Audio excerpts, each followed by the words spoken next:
Yo, what is up, bitches? Welcome to another episode of Lefty Live. This one's called It's Time to Drop Stout.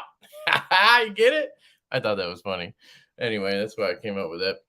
And the thumbnail is compliments of Jim Skelton. Jim's checking out a stout right now. Hopefully, I'll have a video up tomorrow, but we'll see. And so I got Colin here. I figured it would make sense to have Colin on tonight. So here he is. What's up, dude? Yo, how's it going? I'm drinking a Tropicalia RPA. What's that? A beer? Is that a beer? Yeah, it's a beer. Yeah. Which as per usual. Hilarious that we name all our shit after beer and I stopped drinking. Yeah, that was good timing on your part, huh? Maybe we could name something like ironic, like, the seltzer at some point or something like that, The Sparkle. What do you call those non-alcoholic beers? Malt beers? Malts? No, there's like a name, like a specific one. Ah, well, you couldn't do that, but sure, I know what you're talking about. I forget the name. But let's say what's up to the crew here. Evolved EDC, what's up? Dustin guys? Witt, what's up, dude? Josh Worth says, don't forget to go to the website and register for emails. Yeah, we're sending emails. Well, now we sent one today. There's going to be one more, I think, Saturday at noon, just to give you a heads up. And that'll be it. That'll be the end of the marketing campaign for the Devo Stout, which I think the marketing campaign was pretty stout. So it worked out. Say at least, yeah. Yeah. Credit to you for that, man. You fucking killed it on the marketing of this damn thing. Yeah, I tried, man. We both worked really hard for this shit, so hopefully it pays off. Ski Bum asked about the Kunwu prototype. So I did actually get the package today with the prototypes. I don't think I really want to go over it just because, this is about the one we're actually selling. We've already decided to go with QSP before we got these. I can tell you we're glad we made that decision, if that means anything to you. They are, the Kunwu ones are solid, but we're glad we went with QSP. I think they kind of just nailed it. So I'm going to leave that there. We might talk about it later at some point, but I don't want to really, throw a cloud over the pre-order or anything. And there's really no reason to, honestly. They did a couple things really good that we like. But I think overall we just QSP hit it on kind of every note. Fogging up here. You got anything to say about it, Colin, before we don't talk about it anymore? Yeah, I mean, other than I've only seen the Kunwus via FaceTime. Yeah, I got them like 4 hours ago. Yeah. But yeah, I mean, in my mind, as soon as we got the QSP ones, it was like, yeah, these are gonna be the ones. I mean, they've proven themselves to be really good. So we may hopefully use Kunwu for some other projects in the future. We definitely like them enough to want to use them for something at some point. So, yeah. But anyway, that kind of maybe answers your question. I don't know. Hey, man. O'Doul's, what up, dude? What? O'Doul's, by the way. That's it. O'Doul's. Yep. Metallica, what's up, man? Brian Needham. He's going to listen to my commentary. Nice. Here's my own note that we're going to be late. Hey, I even got in a little early, I think. Unacceptable. Yeah. My kid, I keep getting these fucking dirty. My kid had a stomach bug. She got sent home from daycare yesterday, and then my wife took off yesterday mostly, and then she asked me to take off today so she could work. So I did that, and I was with the kiddo all day, which is great. It's just exhausting. And she's doing better. She got a splinter at some point today, which was weird. I don't even know how. It's like one of her toys. It's a wood box, I guess. I don't know. We couldn't dig that thing out, that was a fucking hilarious. Use your stout, dig it out. Yeah, right. I would have, but would have fucking stabbed her or something. She's a maniac, dude. She's gonna be a pro wrestler, I'm telling you, or like a gymnast or something. She's a maniac. She climbs everything. She has no regard. Like she just will dive off the ottoman into my arms, even when I'm not paying attention. She just like dove into my glasses today, and I was like, "Oh, what the hell! Like, can't do that. You gotta like pay attention to what you're doing." But she's always tripping over my feet. It's like a thing a lot of kids do. They just trip over my feet. I don't know why. It's like they're right there. Just avoid them. Like following you around all the time or something? I don't know. Like I'll be sitting and they'll walk by and just fucking trip over my feet. I'm like, look down. Like my feet are. What do you want me to do? I can't like tuck them under the couch. You know. Tyberski, what's up? Tim B, what up? Bell's Blades. Joshua, what's up, man? What's up, dude? Been chatting with him a little bit on Instagram. Cool guy. Matt Parker. What's up, dude? Local buddy. He's got 2 Rosies, might I add. Scumbag. Damn, he won them both. Trying to get rid of one of those, brother?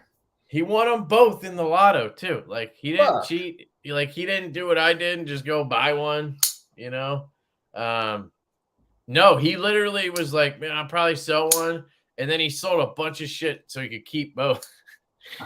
he sold other shit so he could keep them. So I don't think he's selling them. And if he did, he would want like $1,500. You know what I mean? Like, fair. So you're not paying that, are you? Yeah, probably not.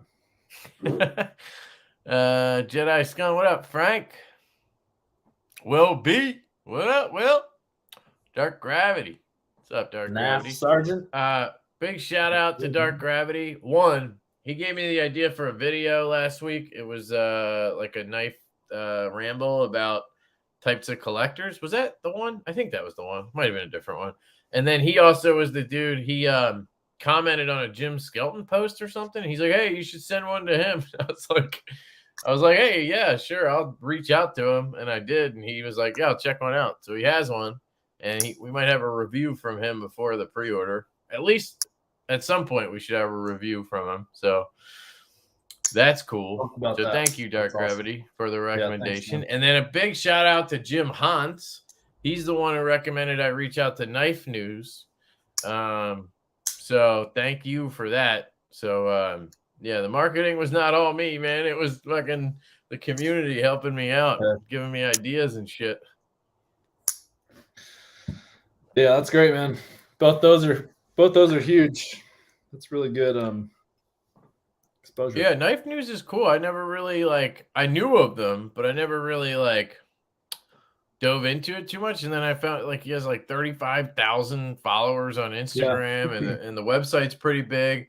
I'm not a big print guy anymore, kind of a visual person, but the article was pretty cool. He sent me some questions and I just answered them, and then he made an article out of it. It was kind of cool. Yeah, he did a really good job.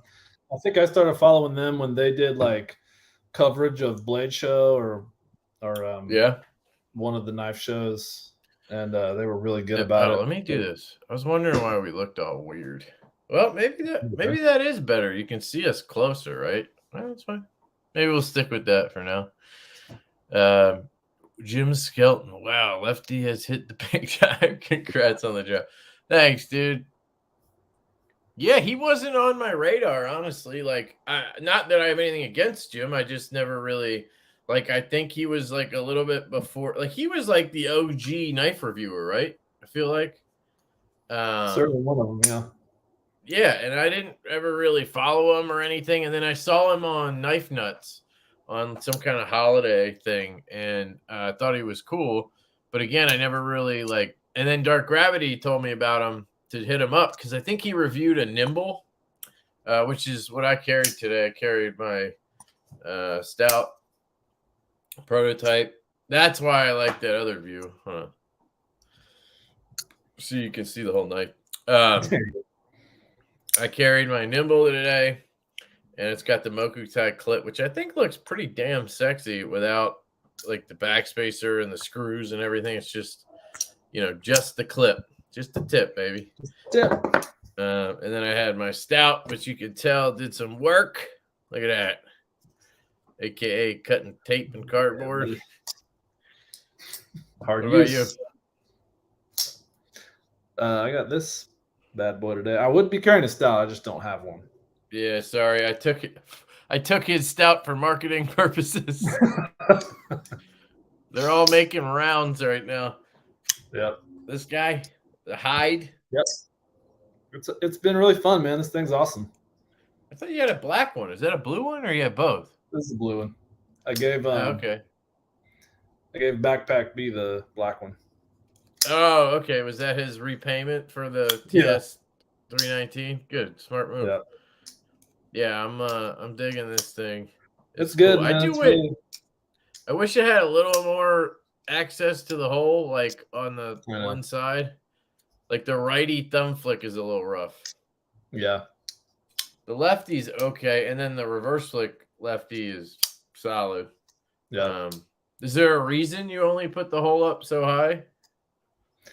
No, I did. I had it all exposed. This is one of those situations where they changed some things, and I didn't realize it until I saw it on Amazon or whatever. That's what happened. I mean, it's not like bad. It's just it would be nice if it was.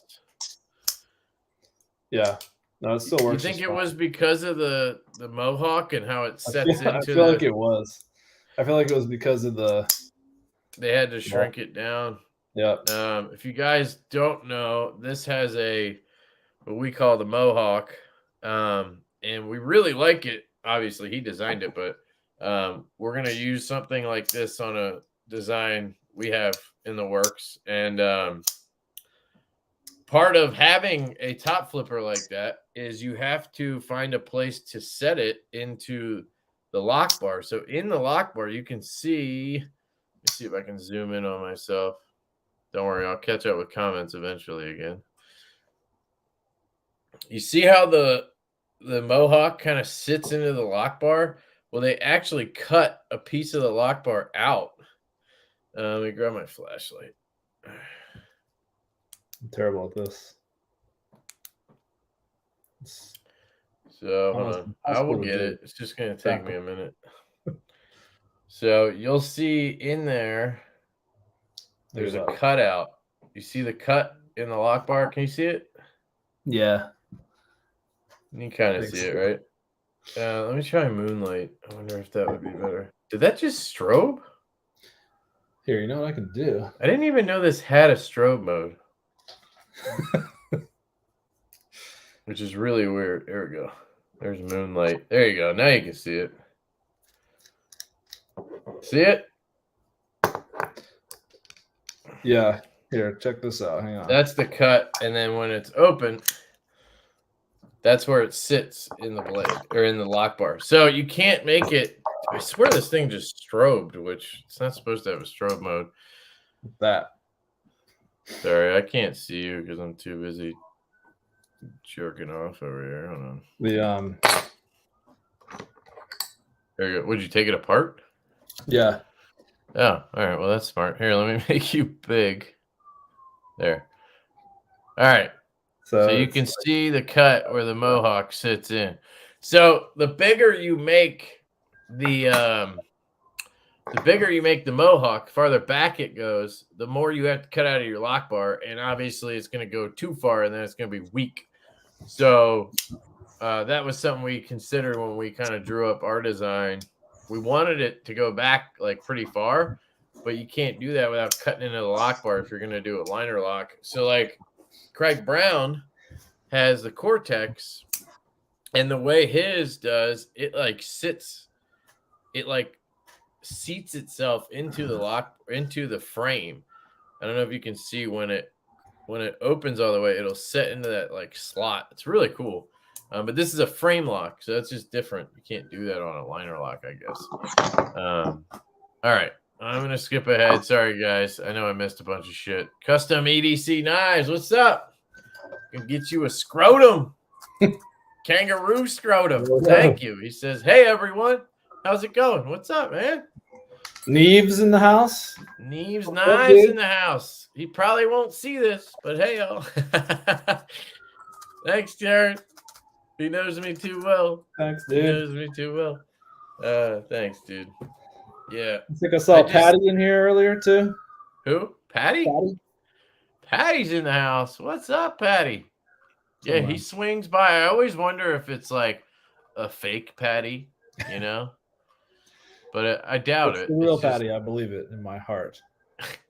Walt says I was going to try to order a stout this Saturday, but I just had to buy a new deep freeze for my fiance. Damn, Walt, that sucks, man.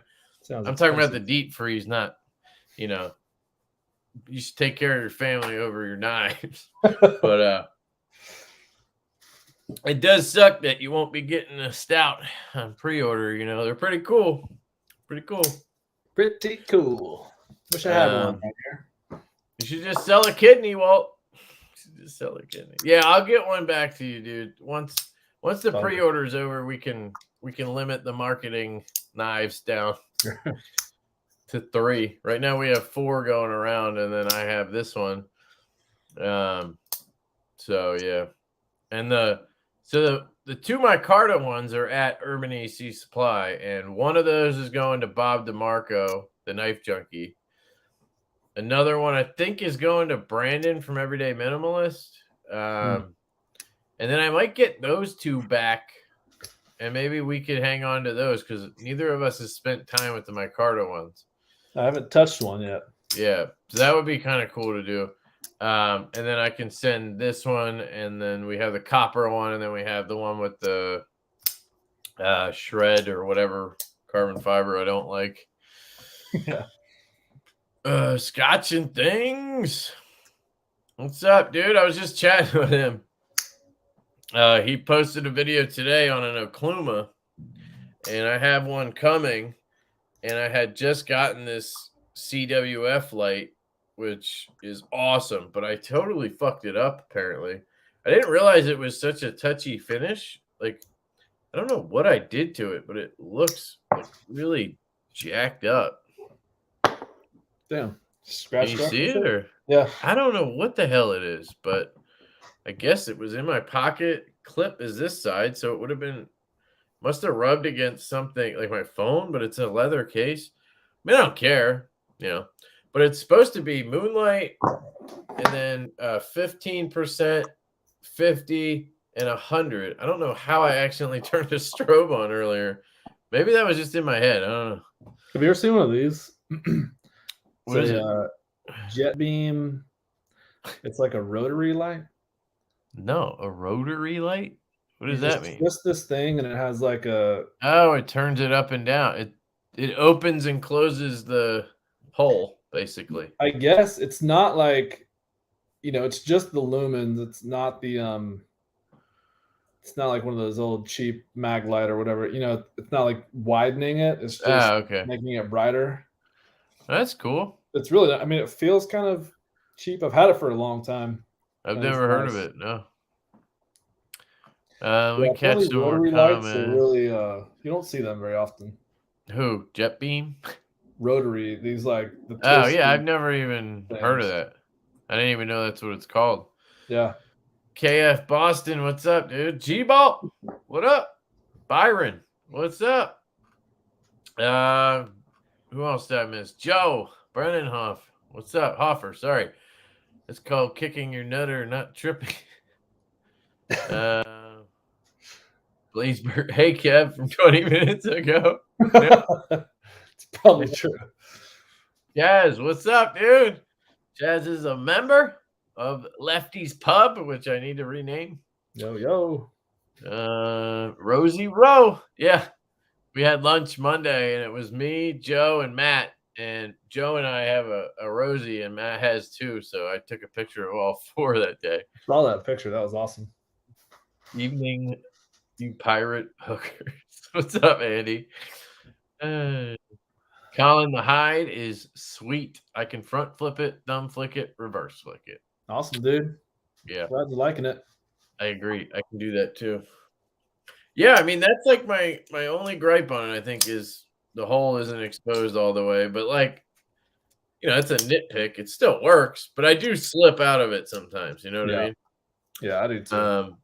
And then like I'd love I don't know why they didn't jimp the bitch all the way up and around. Yeah, yeah, they left the. I think they did that for aesthetics. Probably. I don't know. But those are my only two things. And even if I had the front flipper, I wouldn't use it a lot. I like this better. Yeah, that and I really like thing works so nice. I love the reach around, dude. Love it. This one's great, and then like my Craig Brown, so good. Which reminds me, I have the new Craig Brown on the way. The FSD, his new. I think he's calling it awesome. The Brown lock. It's a new lock, basically, but it's like a compression lock with a button on it. It's kind of like a smock, but he does it differently. It's not the same thing. So he was going to call it the Brown lock or the Brown modified compression lock. One or the other. I don't know what he went with. The patent on the compression lock is out soon. It is out, I think. Oh, it is? Yeah, but I think they still have a trademark on the name compression lock or something. Oh, I see. But like that's why he was gonna give them credit and call it the Brown modified compression lock. But then he was looking into it, and theirs relies on they specifically mention a stop pin that I don't know does something block. That's what helps with lockup, or I forget. Right. But his doesn't do that. His uses the frame, so like it's different in that sense. Yeah. Plus his is like a button. It's almost like a lefty button lock. But yeah. But as a righty, you use your index finger, which I'm super used to. As a lefty, I use my index finger all the time for button locks. Yeah. So for me, it's going to be weird to use my thumb. I don't know, I'm just interested to check it out. It looks awesome. The action looks great. All that shit. Nav, what's up? Since you are beer themed, do a front flipper bottle opener. What? Oh, you mean like not a knife, just a bottle opener that you can front flip? Is that what he's saying? I think so. I don't know if anybody would buy that. Like, I don't know if enough people would buy it. You know, we're at the point where we need people to buy it. We can't just do cool stuff. You know. I think I already got this one. All right. Oh yeah, I'm way behind again. Of course I am. Of course I am. Z-Man. There he is. Oh, look. He says, oh, sure. Skip my comments, Kev. See, man? I didn't even do it on purpose, bro. I was going to read that one anyway. Knife nut. Can't decide which version of the stout to order. Dude, I've been thinking about it because I'm like, yes. I'm like, should I order one myself? Is that weird? Right? And I was thinking like, which one would I order if it was me, right? Like if I had to pick, because I'm assuming I'm probably going to have one of each. I don't know. What about you, Colin? Are you going to keep one or are you going to keep one of each? Are we going to get 8 extras for ourselves? I feel like we should, you know? Yeah, it's a good question. I haven't even honestly thought about it. Yeah. That's a lot of money, though. It's a lot of money to keep 8 of them. I think I would do this. I would get one of each. And I'm telling you, if it wasn't my knife, like our knife, and it was somebody else's I was buying, right? Like, what if this was the something obscene, stout, right? For example, I'm saying. I love the design because it's, but I would buy 2, and with the way we set it up, you can buy 2 and have all 4. Like, that's true. Yeah. If you buy a stonewash version with carbon fiber, and then you buy a black wash version with micarta, you can scale swap, and now you have all 4. Like, you can make whichever stout you want out of the 4. So that kind of hurts us in one way because there's no reason for anybody to really buy all 4. But some people don't like doing scale swaps and shit. But so I would recommend getting one of each knife nut, one of each blade and one of each scale, and then you can mix and match to whatever you want. Your heart's content. You know what I mean? We don't have a limit on how many a person can buy. So like at this point, we're just trying to get enough sold to make it happen. So we're not going to go limiting people who want to buy more than one. But I'll be looking for them on eBay after we drop them. And if you're selling them for a lot of money on eBay, I'm coming after you. Well, we're going to sell them on eBay for way more than.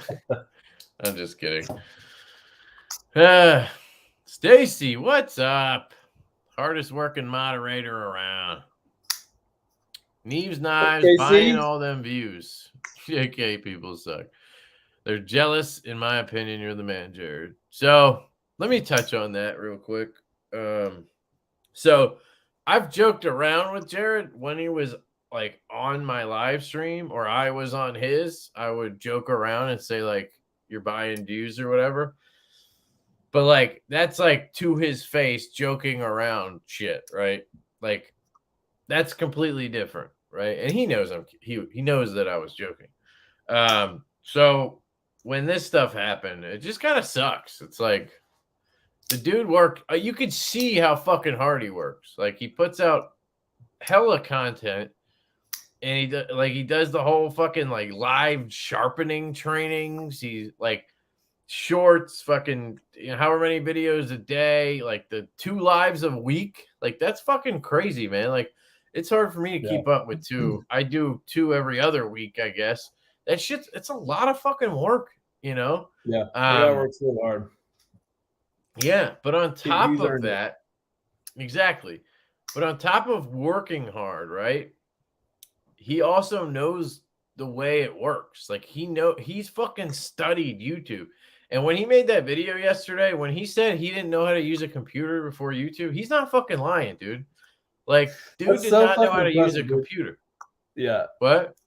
That's so impressive that I mean, I watched that video too, and the way he kind of broke down, everything, I was like, God damn. I mean, that's like some high-level marketing shit. I've worked in marketing departments of like big companies my whole career, and he just like, he understands it better than right, the best of the best out there. He like gets it. For example, dude bought a camera a couple months ago. I think I was on his live stream like the day he got it, or he was gonna switch or something. And he's like, I have no idea how to use this. I don't even have the app. I got to learn this whole new app and program just to learn how to. And now I got to edit on a different program because I have this camera. Personally, I've never bought a nice camera because of that. I don't want to fucking I like that it's on my phone. I AirPlay it, or what is it called? AirDrop it to my MacBook. Like I literally bought a MacBook so I could AirDrop from my phone to that, and then I edit very quickly on iMovie. Like, so dude buys this camera and fucking learns it in, it took him a couple weeks or whatever, but now he's doing that. Like, dude works hard. He knows his shit.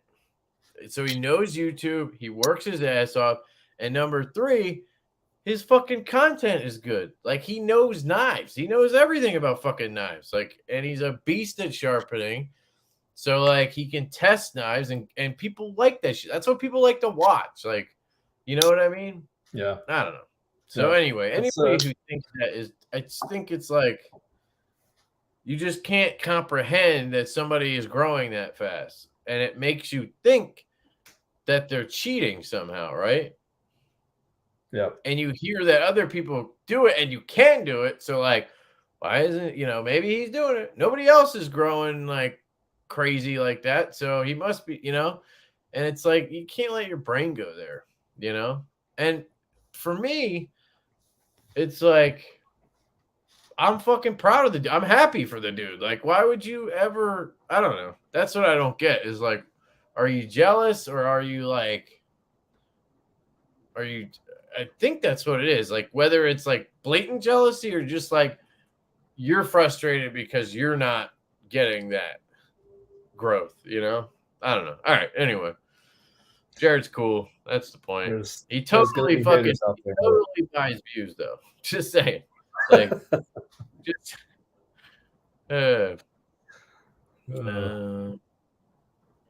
if you want to hit the European crowd, hit me up. I'd love to review it. Hey, there we go. Well, Patty, we have international shipping is available, so The European crowd can definitely check it out. I can send you one. I gotta figure that out. Like across the shock. Yeah. Is that okay? Is the UK okay with a folder like this? I feel like, it would melt some brain cells just watching somebody reverse flick. Like, oh my God, that blade came out of there really fast. Probably. We do potentially have a slip joint in the works, though. I mean, it's not potential. Like, it's happening. It's in the works, but I guess we'll see we'll see if it sees the light of day. But that would be a great one. I think you'd like that one. It's going to see the light of day, man. Don't worry. That design is fucking baller. If I do say so myself. That was another napkin drawing. It's so funny, dude. It's like, so we have like 5 or 6 things like in the works, right? And I think like 2 or 3 of them, like the Stout, are like literally me drawing like a fucking child on a napkin. And I send a shitty picture on Instagram to Colin, and he's like, yeah, I like that. Like with a straight face, he says that. And then he goes into Illustrator or whatever, and he turns it into like the coolest thing ever. And I'm like, yes, that's what I wanted. It's just funny. And then he puts his own spin on it. Like the slip joint, you added a fucking choil that I didn't draw on it. And that was like perfect because it needed one. Yeah. So I don't know. We have some weird way of working together that works out. I don't know. It's fucking strange. It works, dude. Unless taxes are involved. Oh my God. Fucking all hell breaks loose. No, I'm just kidding. That's when we have actual meetings. When it's like some bullshit tax related. Last night we spent an hour and a half maybe on a StreamYard call about fucking business licenses in Atlanta that seems useless, but I don't know. Anyway, skipping ahead again. Hey, what up, Corey? Whenever you see this. Yeah, it's on me, not Colin. It was only 12 minutes ago. Z-Man, he says, the Gripper, Nimble X, Polymer Deca, and MagnaCut, damn designs Wendigo, gonna order a Stout. Hey, thanks, dude. Nice. And a liner lock Micarta Nimble next weekend. I'm curious. I really want to handle the Nimble liner lock to feel it, because like my brain just tells me that this is gonna be better. Like, even though I'm lefty, I'm left-handed, I should want the liner lock. This one works so well. I don't know. And then it doesn't have a reversible clip, the liner lock. That's one negative, I think, on that one. But I'm totally buying one. I don't know which one to get. I kind of want to get, because he's doing this stuff. So that reminds me, if anybody really wants this aluminum carbon fiber, he calls it Topo Carbon, EMP EDC. You can get it on the Nimble liner lock. Not this really Saturday, next Saturday. So what I would do is get the Stout and copper, and then order the Nimble and aluminum, and then you got what you want. You know what I mean? Issuing stitches in the house. I know, dude. Kev quote, I love the Reacher. I owe you artwork. I'll give it to you. I do love the Reacher. Tomorrow. Wait, oh, yeah, dude, you didn't do that again? Dude, it's like, I cannot. That one's easy too. You just have to shrink it. You would think it's that easy, but it's. Well, it's as easy as that for me. I'm just like, Colin, just do this. And then, a couple hours later, a day later, there it is. Anyways, It's on the way, man. I see your comment. I haven't forgot about it. Oh, did he say something in here? Yeah. All right, well, that is on you, dude. You've been taking forever on that one. But it's not a big rush. Walt Gilbert, congrats on the impending drop. I hope I can get in on the next one. Really love the CF. Yeah, dude. Thank you. Thanks, dude. We hope you can get in on the next one too, man.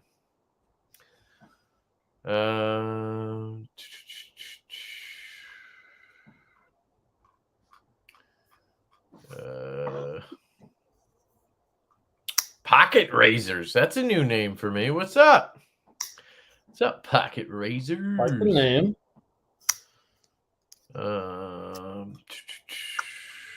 I really need Blades a and EDC. Malibu. This is the my Kubi Royal. Is Thank that you. green micarta?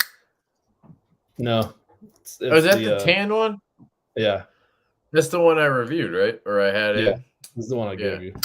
Damn, it looked like green micarta for a second. That would have been awesome. Okay. Lewis, what's up? Was that your wife? Yeah, she's crawling on the ground below me. I'm wearing sweatpants. That's hilarious. She doesn't want anybody to see her in You have to sweatpants. crawl. Why don't you just come up and say hey real quick? I don't want to be on. That's hilarious. I thought that. I swear to God, I thought you had a dog. I thought a dog walked in. I just saw the. All I saw was the bun. All right. Sorry. That's funny. That's hilarious. All right. You guys are getting married at the end of the month, right? Yep. 3 weeks. Cool. Not my wife yet. Congratulations. Thanks, man. That's awesome. I can't decide on the black micarta blackwash or the copper blackwash. Yeah. I think the copper and blackwash is going to be sexy as hell. Like, that's my thinking. It is, dude. It's going to look great. I didn't even think of that. That is pretty cool. Don't know what you're talking about. Probably the mix and match thing I said. Half hour ago. I love my Carta, but that copper is... All right, I'm going to skip ahead. Blades and EDC, what up, dude? Have you thought of having someone, Knife Modders, do a few special editions? Yeah. We've talked about maybe doing a couple prototypes. Maybe even taking the Kunwu ones and getting them modded up so we could sell them at Blade Show or something. I don't know. Yeah, we've thought of it. For like the actual run, that might be a good idea to do. Like once they come in, take some extra ones and have them. But like, what would you do to this? That's the thing. I don't know. Like, would you want to anno the titanium? Like, would that even look good if you anode this a weird color? Like, I don't know what you would do. I think different scales would be awesome. Yeah, that would be great. So, you know, Carbonize, I think we're definitely going to send him one so he can make scales for him. Get that all figured out. I have to get the CAD file from QSP, I guess, because at this point they've changed it, right, from what we sent them originally. It's can't probably be not the same. Yeah. So we'd have to get it. I'd have to see if they'll give it to me, which I think they would because it's ours, right? I mean, I don't know. Yeah, they should. Anyway. Or we could just send them a knife. Yeah, that's what I was thinking. I could just send him one. Yeah. I might do that. The only reason I haven't done it yet, but you know what? He could probably make the scales and he could probably just do the spacing properly. Yeah, I'm sure. And then on the production ones, they're gonna be that way. But sure, he could do that. So maybe I'll send him a prototype and see if we can get some fat carbon up in here. Yeah. Jay, what up? Will you guys get one in hand with the changes from the prototypes before it's released to the public?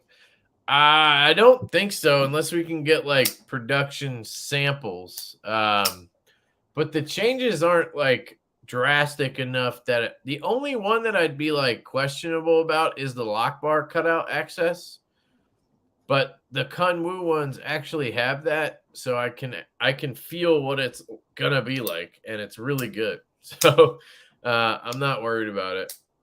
But yeah, we might get like production samples. Sometimes companies do that.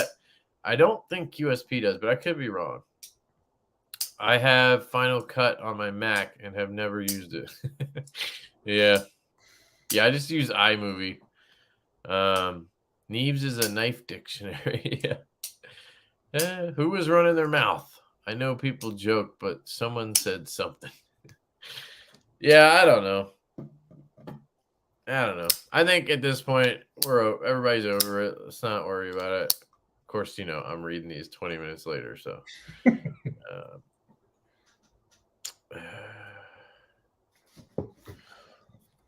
Casey says, I only have 20 or so sketches. Only like 2 or 3 of them. I don't know if that was like a joke. Only 20. But hey, Rask was designed on a napkin. Yeah, no, there's nothing wrong with the napkin thing. I just think it's funny. And Levon always makes fun of me for it. Yeah, I've never had to like design a knife based on someone's sketch. So it was totally different from anything I've ever done. Really? I don't even You never usually did? start with sketches. Like I usually start in Illustrator because you can just kind of quickly figure out, like, is this going to work? And to start from a Right. sketch, totally, it's a different process. Huh. I mean, I traced Gotcha. your knife. I traced that sketch in Illustrator. And of course, you're like, well, I'll close it and see if it works. And of course, the blade sticks out like, an Right. inch. It's like, okay, well, you have to make some adjustments and you keep Right. referencing the sketch to try to make it look right. Exactly. Like you want to keep the blade. I mean, the blade shape was like the thing that was really. I mean, I basically like that's exactly what you sketched. Yeah, it is. It's funny. I've shown the sketch before on a live. I think I need to start saving that shit somewhere. Like I always have to scroll back through like a million fucking pictures to try to find shit. Yeah. It's I wish there was a way to annoying. just look at the pictures we send each other through Instagram, but there isn't. You can, Oh, but you it can. doesn't. It doesn't like show you all of them. It's weird. If you Oh, go weird. to like the info button, if you go to like our chat, then you hit like the info button, you scroll down a little bit, it shows you the pictures that you've sent. You can hit see all, but I don't think it saves all of them really. Let me know when you see it. Is that what you're looking for? Oh yeah, I see. You can hit see all, and then it'll. But we send so much fucking shit back and forth. It's like I've tried going through it with like other people's chats, and I can't ever find shit. Yeah, it could just be me, dude. Alcohol is not even taken off this tape. Sucks. I should test out that knife shield shit.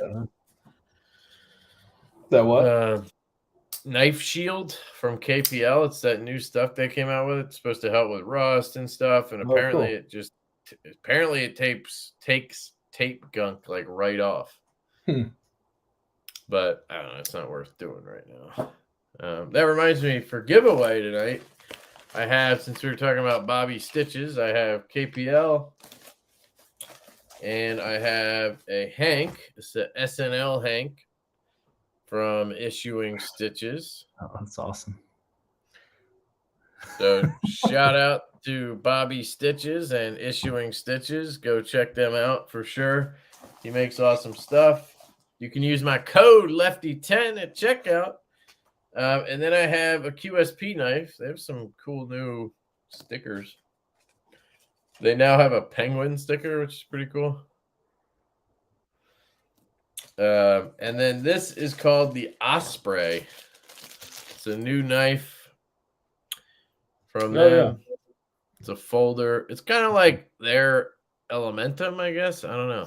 Very snappy. I like the detent. It's good. 14C flat grind, of course. And that's all it does is flip and close. It doesn't, have a hole or anything. So, not for me.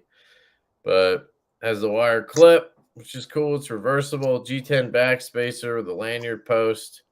And it has natural or brown micarta, which actually feels really good. Nice. So I'll give that away in honor of QSP being the OEM for the Stout. Which it just worked out that way, but I'm making it sound good. And then, because it's the Stout, it's Stout Day or whatever, first I got stickers from KPL, Bees Blades, Stafford's EDC. Corey was in here earlier, buddy. Issuing Stitches. What'd you say? I said, yeah, buddy. Dead Nuts, another Dead Nuts holographic. Couple of lefties. And then I got a Devo Knives coaster. Right there. Devo Knives coaster. I got a Devo Knives magnet. And I have, where's it? I have a keychain. Devo Knives. So Yeah, that'll be our giveaway tonight. it's a good And one. we'll have to figure out a way to do it Solid. at some point. Ugh. There we go. All right, cool. Skipping ahead again. He said liner lock is cheaper. Yeah, I guess it is cheaper by like $20. I think he's doing them for. Let's go take a look. Actually, let's see. Just we can look at the Stout page after, but I'm sure you guys have seen it a couple times. So here's the liner lock. Yeah, it starts at $259. I mean, that's not bad. That's good. I think it's a titanium liner lock. Blue micarta, $259. The topo is $269. So he did what we did, and he added $10 for that, and then back to $259. So that's cool. I like the black micarta with the DLC, but I hate DLC. I want blackwash. I wish this one was blackwashed. He did do blackwash, but it's only with the jade, which I don't want. Also, G10 for $259 is a little, I don't know. Maybe that's me. This one looks dope, but it's stonewashed. really But I don't know. I think their stonewash is awesome. So I'm good with that. And then there's the satin with the black micarta. Yeah, that would probably be my go-to.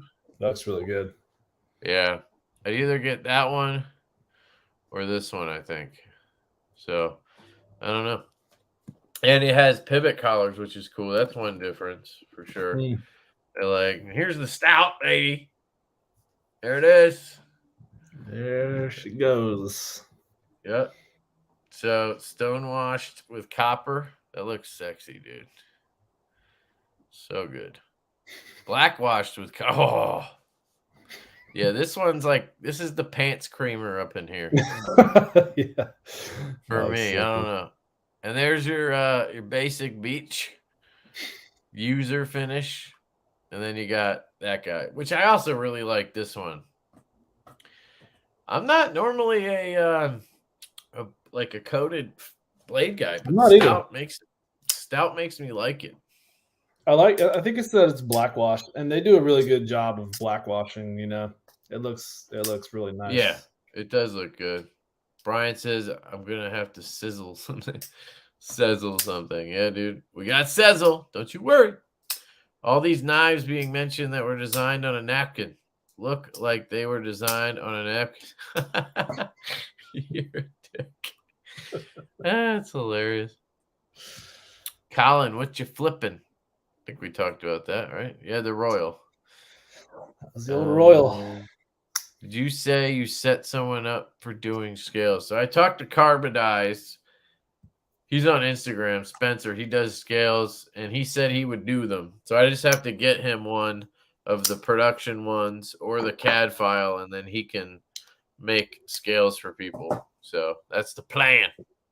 And in my video the other day, I stupidly said you could have it be left hand or right hand only, but I don't know how you would do that because I forgot about this screw. You need a screw to hold the scale down. So you could at least get rid of the spacing the and you could just have, we might be able to, like, maybe he could work it out where you could use one of the extra body screws or something. Yeah. And use it. And because the knife comes with an extra set of hardware. So maybe you could use one of those and put it in there and it would just look like a clean side. I don't know. But I would just get the reversible ones, but I'm sure we could figure something out. Kev, you're still pretty. Yeah, that's funny. That's from our group chat. Kev ignoring me again. What did you say? Jeez, man. Got me a Journeyman yesterday, and I can't put it down. Journeyman. Oh, is that the something I've seen? Which one is that? The Hawk Bill or the Hook? Let's look it up. Obscene Company Journeyman. What's the one that Brandon Thrasher had? Yeah, it's the Hawks build. This thing is sexy, dude. Yeah, Colin and I have talked about wanting to do a Hawks build at some point. It's just, it's tough to sell, I bet, You see it? Yep. Yeah, I love this. I love a Hawks build, man. It's just so useful, It seems very useful, but probably a bitch to sharpen. I'm not a sharpener, but I would imagine that's a pain in the ass. Because it's a big ass recurve. Yeah. Yeah. Good point. Probably. Let me skip ahead again. Oh, Thrasher's in the house. What's up, dude? But He's got a Stout boxes and shit. Like that's what? Great. If you're just opening. Oh yeah, the Hawksbill. Yeah. Yeah, I guess that is the good thing about this blade shape is you kind of get all that, but you don't have the recurve. Right. You just don't have the hook. You can't like hook behind shit, and you kind of can a little bit, but yeah, I love this blade shape.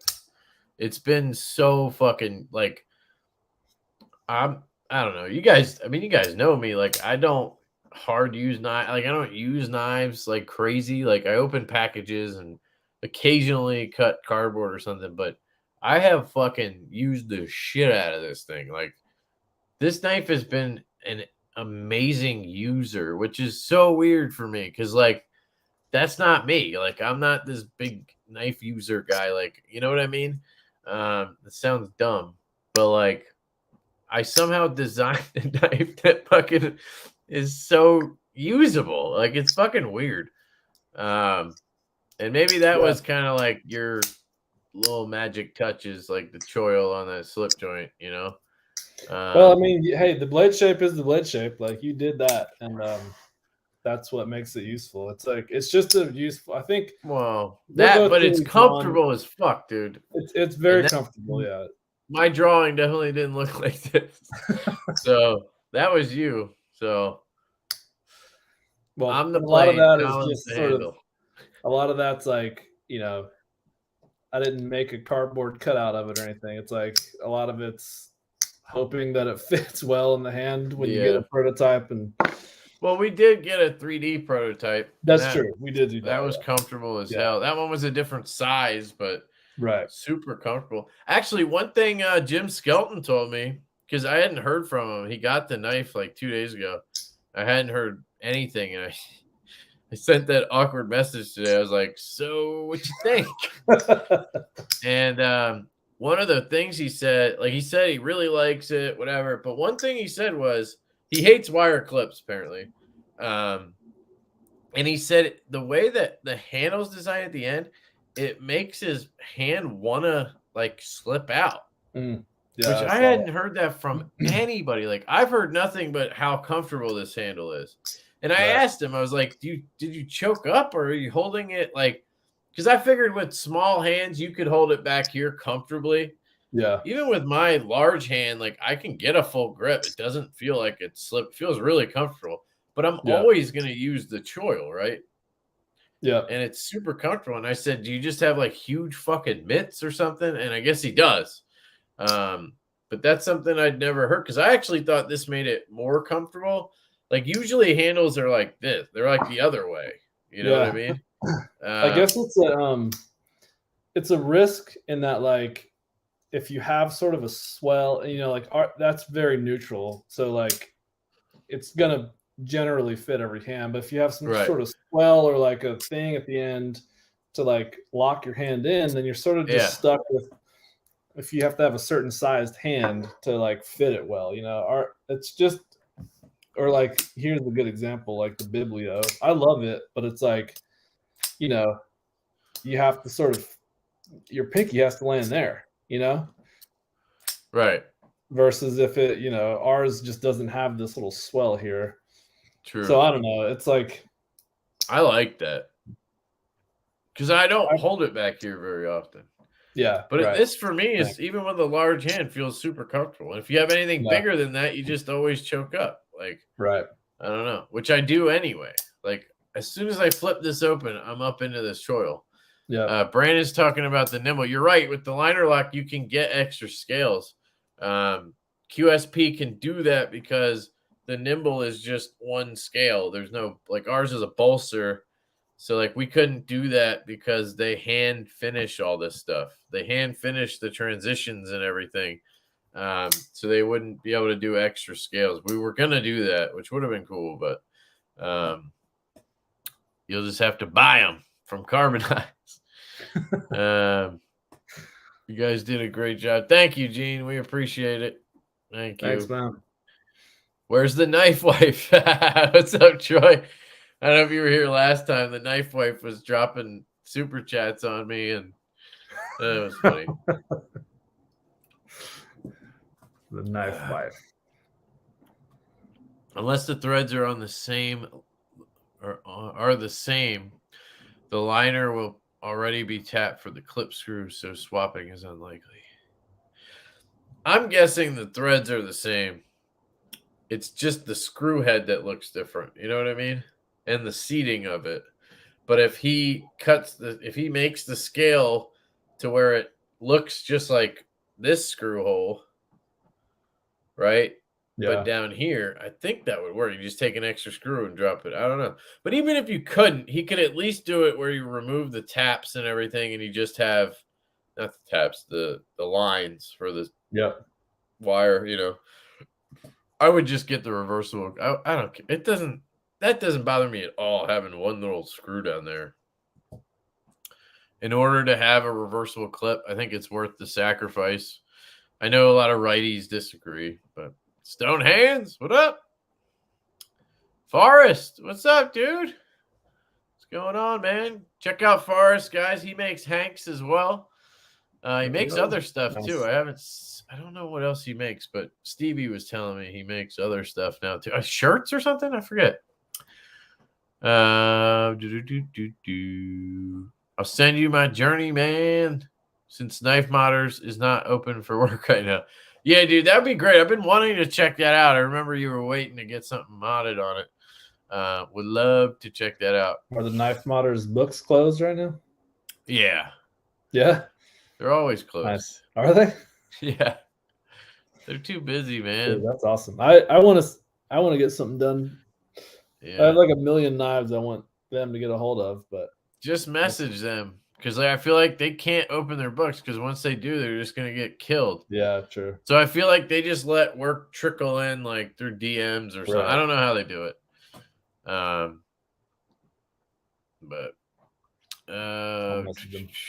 Walt, I've really gotten into sheep's foot and Warncliffe blades, dude. That's like same, dude. For me, it's sheep's foot, Warncliffe. Yeah, I mean it's that, and then like, you know, this is the a spear point. Is, you know, and it works on a knife this small because I can easily get to that tip. Where on a bigger knife, like say this, it takes a lot more for me to get up and down to that tip to use it, which is what I do the majority of the time. Civivi does have a knife coming like this with a sheep's foot, I think. So I'm going to get that as soon as I can. But, like, that's my biggest gripe about, like, my favorite knife. The Rosie. It just doesn't have a low tip. Just give me a sheep's foot Rosie or a Tanto. What's that? What you got? Yeah, let's check out some of your knives, dude. Is that the Yorkie or a custom? The Yorkie, yeah. Kaiser Yorkie. Custom Yorkie. I love this fucking thing, dude.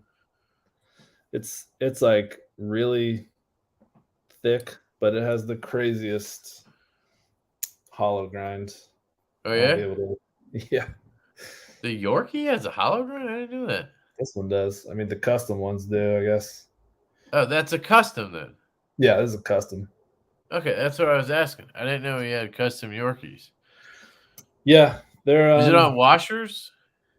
It's on bearings. Oh, it is. Okay. Yeah. That looks cool, dude. It's sick, And dude. it's studs, right? That's the difference. The Yorkie Kaiser was a flipper, right? Yeah, this one has one stud on one side, but he made customs with flippers too. Oh, okay. I think Christian says, mostly I'm actually really the happy flipper. for this. This just might be my first pre-order knife. Hope I can get in on it. Nice, Cool, dude. man. Thank you. We really appreciate that. Thanks, man. It's one size fits most. Can't make everyone happy. Yeah, I mean, if any knife is gonna fit most hand, I think it would be this one. Like, Yeah. I don't have many knives that like Leon Ma knives, maybe like the Field Duty, but it's got a similar ergo to it than the Field Duty. This fits a lot of hands, but you know, again, you're getting like even this has a 3.5-inch blade. I bet you have more handle on the Stout, even though it's smaller blade.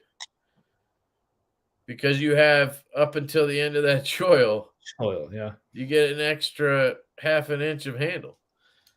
Yeah. Like we originally drew it as a 3.5-inch. But shout out to OCD for EDC, Justin. He did the 3D print prototype, and he's like, I think you might want to dial it down to 3.25 because the majority of people, it's going to fit their hand better. Because the 3.5, I mean, that thing would be sticking out to like, yeah.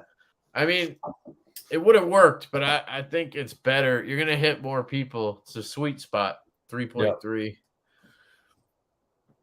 Chris Webb, recurve blades aren't any harder to sharpen, but if you're not set up to do them, you need to buy thin or round stones. And if you only need to sharpen one recurve knife, it can get expensive to buy one. Gotcha. Yeah, I would just send that out to get sharpened, probably. You know, can you strop? I guess you can't. Like you need a soft strop. What? Like a sharp maker or something? Like how? What do you mean? Yeah, sharp maker works because you can Okay. use the pointed ends. Yeah. Okay. And then it hits everything. You need a rounded surface. Yeah. Like that's the thing. Nowadays, everybody uses a KME or whatever, and it doesn't really work with that. You need like a flexible belt or something. I don't know. Right. I don't know enough to. JN, what up? You said Kev can't say hi.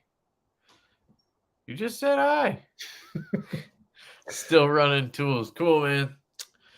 Welcome and thank you. Said Stevie. The Devo is extremely comfortable in hand, even with big-ass fat hands like me. Should I contact Jim Skelton and give him a knife handling tutorial? Nah, man. I don't know, man. Hey, to each their own, right? And he's a knife reviewer. He's been doing it a long time, so you know maybe there's certain things he does to feel it out. I don't know. I can tell what he's talking about. Like if I hold it back here. Like I can kind of, but it still doesn't like push me out or anything. It's just, you know, it's just less handle. I don't know. Yeah. But if you're gonna get into a gas station fight, this is the knife for you. Just saying. Just saying. How long is the pre-order gonna run? Good question. Hopefully not long. So we're gonna have 350 knives. We finally determined exactly what we were doing last night, even though we basically decided it. The plan is there's going to be 100 of each copper carbon fiber version. So there's going to be 100 stonewashed with copper carbon. There's going to be 100 blackwashed with copper carbon. And then there's going to be 75 of stonewashed with black micarta and blackwashed with black micarta for a total of 350 knives for pre-order on Saturday on our website. I think it's just going to run until they're gone. And we're hoping that's like quick. Like we want people to be able to get one. Like I'm not trying to be a dick, but like the faster they sell out, the better it is for us, right? Like it means people are interested basically. And that was my goal. That was our goal doing all this marketing was to fucking get people to want one. So you know what I mean? There will be another run. Yeah. If you miss and out there'll on be another run. It's gonna be another run. Yeah. So and lots of other stuff too. If you don't like the way the Stout looks, we have like 4 other knives in the hopper basically, and they're very different. You know, but we need the Stout to work. Right. We need the Stout to work to get to do those. Right. So basically, if you like us, buy a Stout. I'm just kidding. Yeah. No, I think we're offering it like usually when you have a pre-order like this, like first time type of thing, it's usually like 200 knives. Like we're 350 is a lot, I think. And there may be, I already have said this before, but there's going to be a dealer that's doing a pre-order at some point too. So yeah, but what I recommend is if you want the copper carbon fiber, you might want to show up Saturday. And if you want the micarta, show up Saturday. If you buy through us, you're supporting us more, at least. You know what I mean? Because we got to pay the dealer. And I'm not saying we don't want you to buy from them, but anyway, I think we're good. 350, and I think if for some reason we still have some left in like a month, maybe we'll pull it down then, because I just think it looks bad when you have a pre-order up for like 6 months. You know what I mean? So basically, we're gonna lie and tell you they sold out. Sean, what's up, dude? He says you got to stop promoting this Stout so hard. I'm getting worried I'll miss out. I hope the website doesn't crash. Hey, man. Yeah, I don't know. We're trying. If you show up, the website doesn't crash too. That's my biggest fear, is that the website's gonna fuck up. Yeah.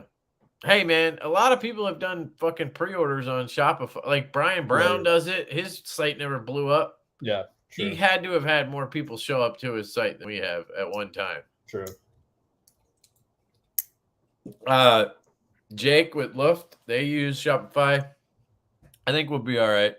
Yeah. But yeah, I would suggest showing up at 1 p.m. Eastern and just trying to get one. Let's see that knife. Which one? Here's the Stout. The knife in question. The knife. Let me get this super chat, guys. I saw Sinister. What's up, dude? Ty Carr, what's up? Steve Yoder, thanks for doing something cool for us knife lovers. No problem. Thank you, Steve. Yeah, thank you, dude. Much appreciated. There's your kangaroo scrotum. Thanks for the 20 pounds, bro. Yeah, I missed a few pre-orders, and you're right. I want y'all to succeed. That's exactly why I do not want to miss it. Yeah, I feel you. I think if you show up in time, like if you want one, just set a reminder at 1 p.m. for Saturday on your phone. I know that's weird to do for a knife thing, but like just do it. And then when it goes off, go order one and then go on with your day. I think you'll be able to get one if you show up at 1 o'clock. I think hopefully the people who were like, oh shit, that was today, and they go to order one at like 5, hopefully they're gone by then. But if you actually show up on time, I think you'll be fine, right? I mean, it can't be, I don't know. Like, yeah, we've done a lot of marketing, but have we done that much marketing? Like, right. I don't know. We did get it on fucking Knife News. 4 o'clock, you'll get one. I would tell people, I was telling people for a little bit, I was like, if you don't, just hit me up. Like, but now I'm like, I've said that so many times, like, I might not be able to help at some point. I think 350 is a good amount. 300 Avant sold out in hours. I bet it's going to sell real well. Thank you. Thank you, man. And thanks for being a member, Cody. Appreciate that, man. Stick to talking about the knife, Kevin. Nobody likes you. Jesus, Casey. You're brutal tonight, man. Hey, it crashes and then it goes back up, brother. You're going to sell out, I'm sure. Yeah, it just makes the anticipation even greater. They're just going to be refresh. Just kidding. Remember the fucking Shamwari thing? Yeah, that's why I have like PTSD from that. Yeah, did you miss that one too? To buy one. Yeah, I got fucked, and then all of a sudden they were like selling them. Yeah, and, dude, that pissed me. I still have a bad taste in my mouth. Yeah. Like, what the fuck? You let orders trickle in? Like, how do you even do that? Like, I don't understand. Like, they just didn't remove inventory? I don't know. It's weird. I think they just weren't on Shopify. They had some other. They're on. Yeah, they did. They had like fucking web Word. people working on it. I'm like, Yeah. you could just do it. You could just go on Shopify and have a Right. site. Like, by the way, check out my shirt, guys. Yeah. I got a couple samples in, and then on the back, I don't know if you'll be able to see it. I had to do a squat. Can you see it? Yep. Ow, that hurt. It says got D10. I got a heather blue one and a purple one. If you guys are interested, you can get them off my Teespring, baby. We should get one set up for Devo too. Yeah, I think we will.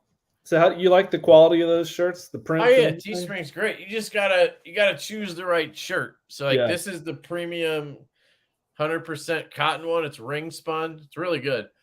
And then they have the tri blend. I've had a few of those. They're great. And then they have what does the dual print blend. feel like? Like, can you feel where the print is, or is it like a little bit, but like it's not a thick screen print. No. Okay.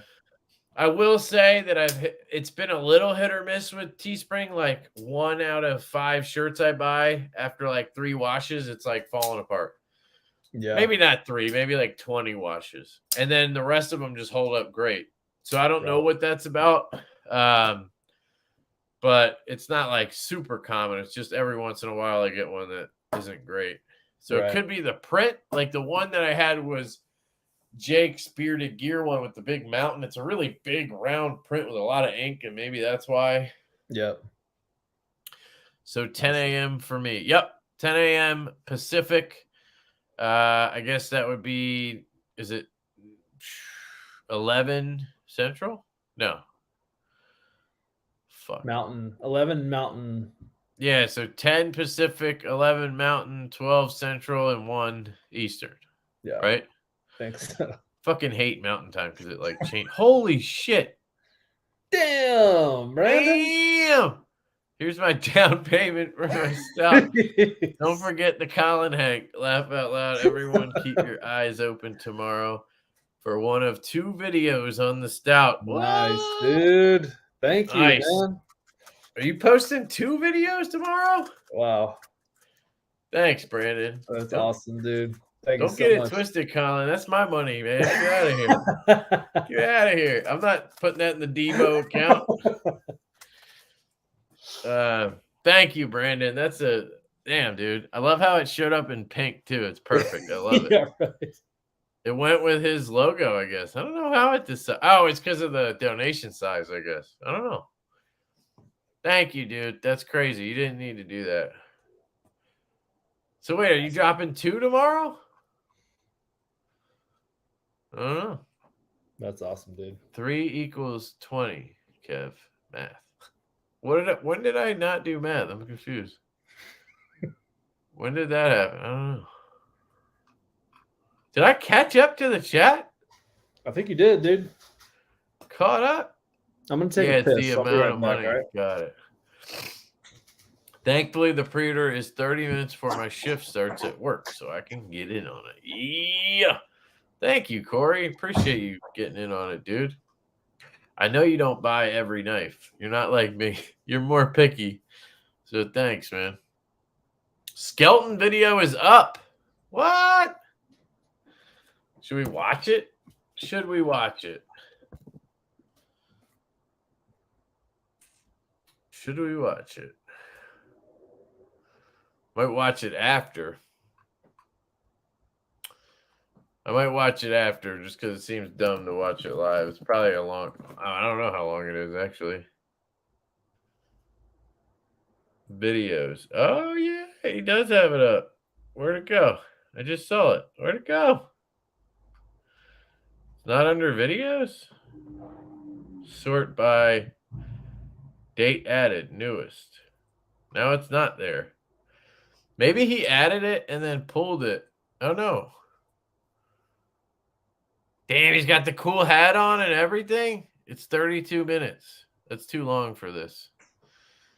Dude, I'm so excited. Oh, I'm excited. I'm also very excited for Brandon's video. Anything in the garage, I'm excited for. One tomorrow and one on Sunday. Yeah. That's what I'm talking about, BT. Thanks, bro. Much appreciated. 3 washes, then 20. Oh, yeah, because I realized I think I exaggerated.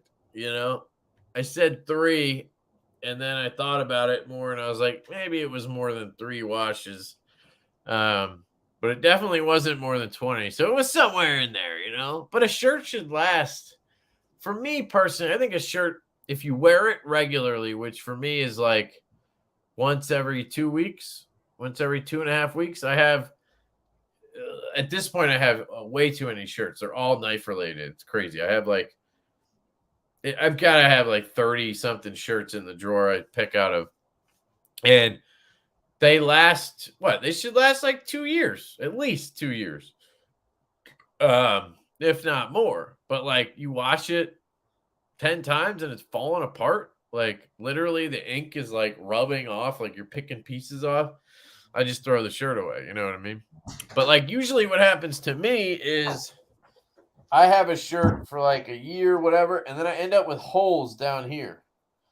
And I don't know if that's like, is it from the washer, like grabbing the, like hooking it or something? The Jim Skelton video is up, by the way. Oh, is it? Shit. Yeah, I was thinking about watching it live, but I'm like, I don't know. What if he hates it? Dude, he's not And gonna hate then it. it's also 32 minutes long. What do you think? Should we Damn. watch it? Your Let's check call. out the video. Oh, there he is. Jim. So this guy on YouTube says the stout makes you gay. Is that why you were wearing that hat? I saw the hat in the intro. That's great. I just got the Skelton alert. That's hilarious. I'm so curious now. I know. That's the problem with screen printing. It's cheap, but don't last. I've had plenty of screen printed shirts last a long time. I think it's the quality of the print, and then I think it's the quality of the shirt. Like I used to work for a company that we did a lot of like promotional product items, and screen printing we didn't do it, but we sourced it out. And you could tell a huge difference from one shop to another. So I think it's just the quality of it. I mean, the ink they use, I don't know if it's actually ink. I guess it is. The machine they use, the press they use, the heat, if they hit the heat before and then hit it after, it's a lot of shit that goes into it. Also, if you do like these one-off like Teespring, I think typically is like digitally printed shirts. The hat is epic. People keep saying, watch it. Kind of, I don't know, a little. We're going to watch it with Jim here. All right, let's do it. Let's do it. Throw it on. Let's do it. Fuck it. We're going to have a little YouTube inception going on here. Wait, what did he say? I don't know how to at people here. Sorry, but hi, addicted to knives and Ian. So, Jim, if you're on your phone, it doesn't work. You can't at people. It's dumb. If you're on a PC, you can. I don't know why it's like that. We're going to watch your video, so buckle up. By the way, earlier today, I told Jim Skelton I loved his voice. It's a great voice, honestly. It was awkward as fuck. Hey guys, Jim here. Welcome in once again. Today we're going to be taking a look at something fairly unique and a brand new product from a brand new company called Devo Knives. What we're going to be looking at today is the Stout. Now, what I've got here is the prototype. The knives are not available yet, but the pre-order is coming. And the reason why I've got this is twofold. Number one, I like to support good people. And one of the two partners involved in developing this knife is Lefty EDC. And if you're not already subscribed to the Lefty EDC YouTube channel, I suggest you change that post haste. The other reason is I really enjoy seeing things and playing with things that are outside of my wheelhouse. Now, the obvious design intent behind this knife is for left-handed people, but it is a completely ambidextrous knife. You can open it with your right hand, with your left hand. You can slow open it. You can flick it open, all that kind of good stuff. But one of the things that surprised me the most was when I heard the price And then I saw the pictures. I'm like, well, that's not too far off. That seems like a pretty good deal. It didn't, really blow me away looking at the pictures and seeing the price. I'm like, it looks like it's worth what they're selling. And then I got it. And the first time I picked it up, I was very pleasantly surprised with a number of things. And we're going to get into detail on those in a few minutes. But for one, it really is about the weight and the balance of this knife, the way that this has been crafted. This is a really, really, really well-made knife. For a knife that's going to be under $300, you have to temper your expectations. There are certain corners that you understand are probably going to be cut to sit below $300 in the most exotic form, which is the one that I have here with the marble carbon fiber and the copper. I'm going to tell you this right now. I really enjoy surprises. I really enjoy good surprises. And this is one of those that changed my thinking in a lot of ways on a lot of things. One is about design. Now, for those of you that have known me for a while, go back with me even before knives, know that I've designed a lot of various products over the years. And obviously now being a knife maker, I design knives. And one of the things that I really enjoy in knife designing and looking at other people's designs is finding an organic flow from tip to butt, finding an organic flow that runs through the knife. And this knife doesn't have that. This knife doesn't look like it was designed by a knife designer. There's a lot of straight lines on here. Most of the knife is straight. And typically, that's not a good thing, at least visually.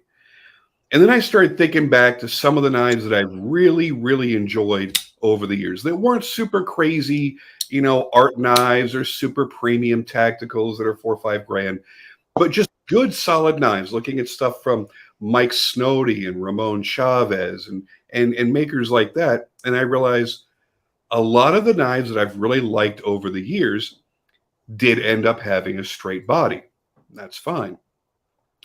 And then what I thought I saw as only straight lines on the blade really aren't. And when I looked at it, I noticed that the blade does taper upward toward the tip. I didn't notice that when I first opened it. I like how everything feels on this knife. This knife is designed to be used. This little finger depression here, you're thinking, I'm never going to get my thumb all the way up there. But then you realize not only is there a choil in the blade, but there's a choil in the bolster that allows you to choke up like that. And then if you're doing more precision cutting, you could drop your index finger in there and do your slicing as well. So the more I played with it, the more I gained much more appreciation for the overall design. If I had just pulled this straight out of the box and then come right out here and done the review, I think you would have gotten a slightly different review. But I've had a chance to play with this now. I've carried it for 2 days. And I got to tell you, I'm really, really, really happy with how the overall performance of this knife came out, the way that it feels. I do have a couple little gripes, and we will get into those when we get into the tabletop review, but they're not major. And the really wonderful thing is these guys know knives. They know what people like. And on these prototypes, there were a couple little niggles that I would have gone after that when I read the description that was sent to me, they were like, oh, yeah, well, we're already going to take care of this thing, this thing, this thing, and this thing for the final production. So they know very well what people want. And that's why I think the Stout's going to be a pretty big success. But let's get downstairs to the table. Let's get a closer look at everything. Let's look at some photography and get some nice close-up shots of this that I really can't do in here, and see what you guys think of it and see if you like it for the price that it's going to be offered for. Dude, his photography had me freaking creaming my pants today.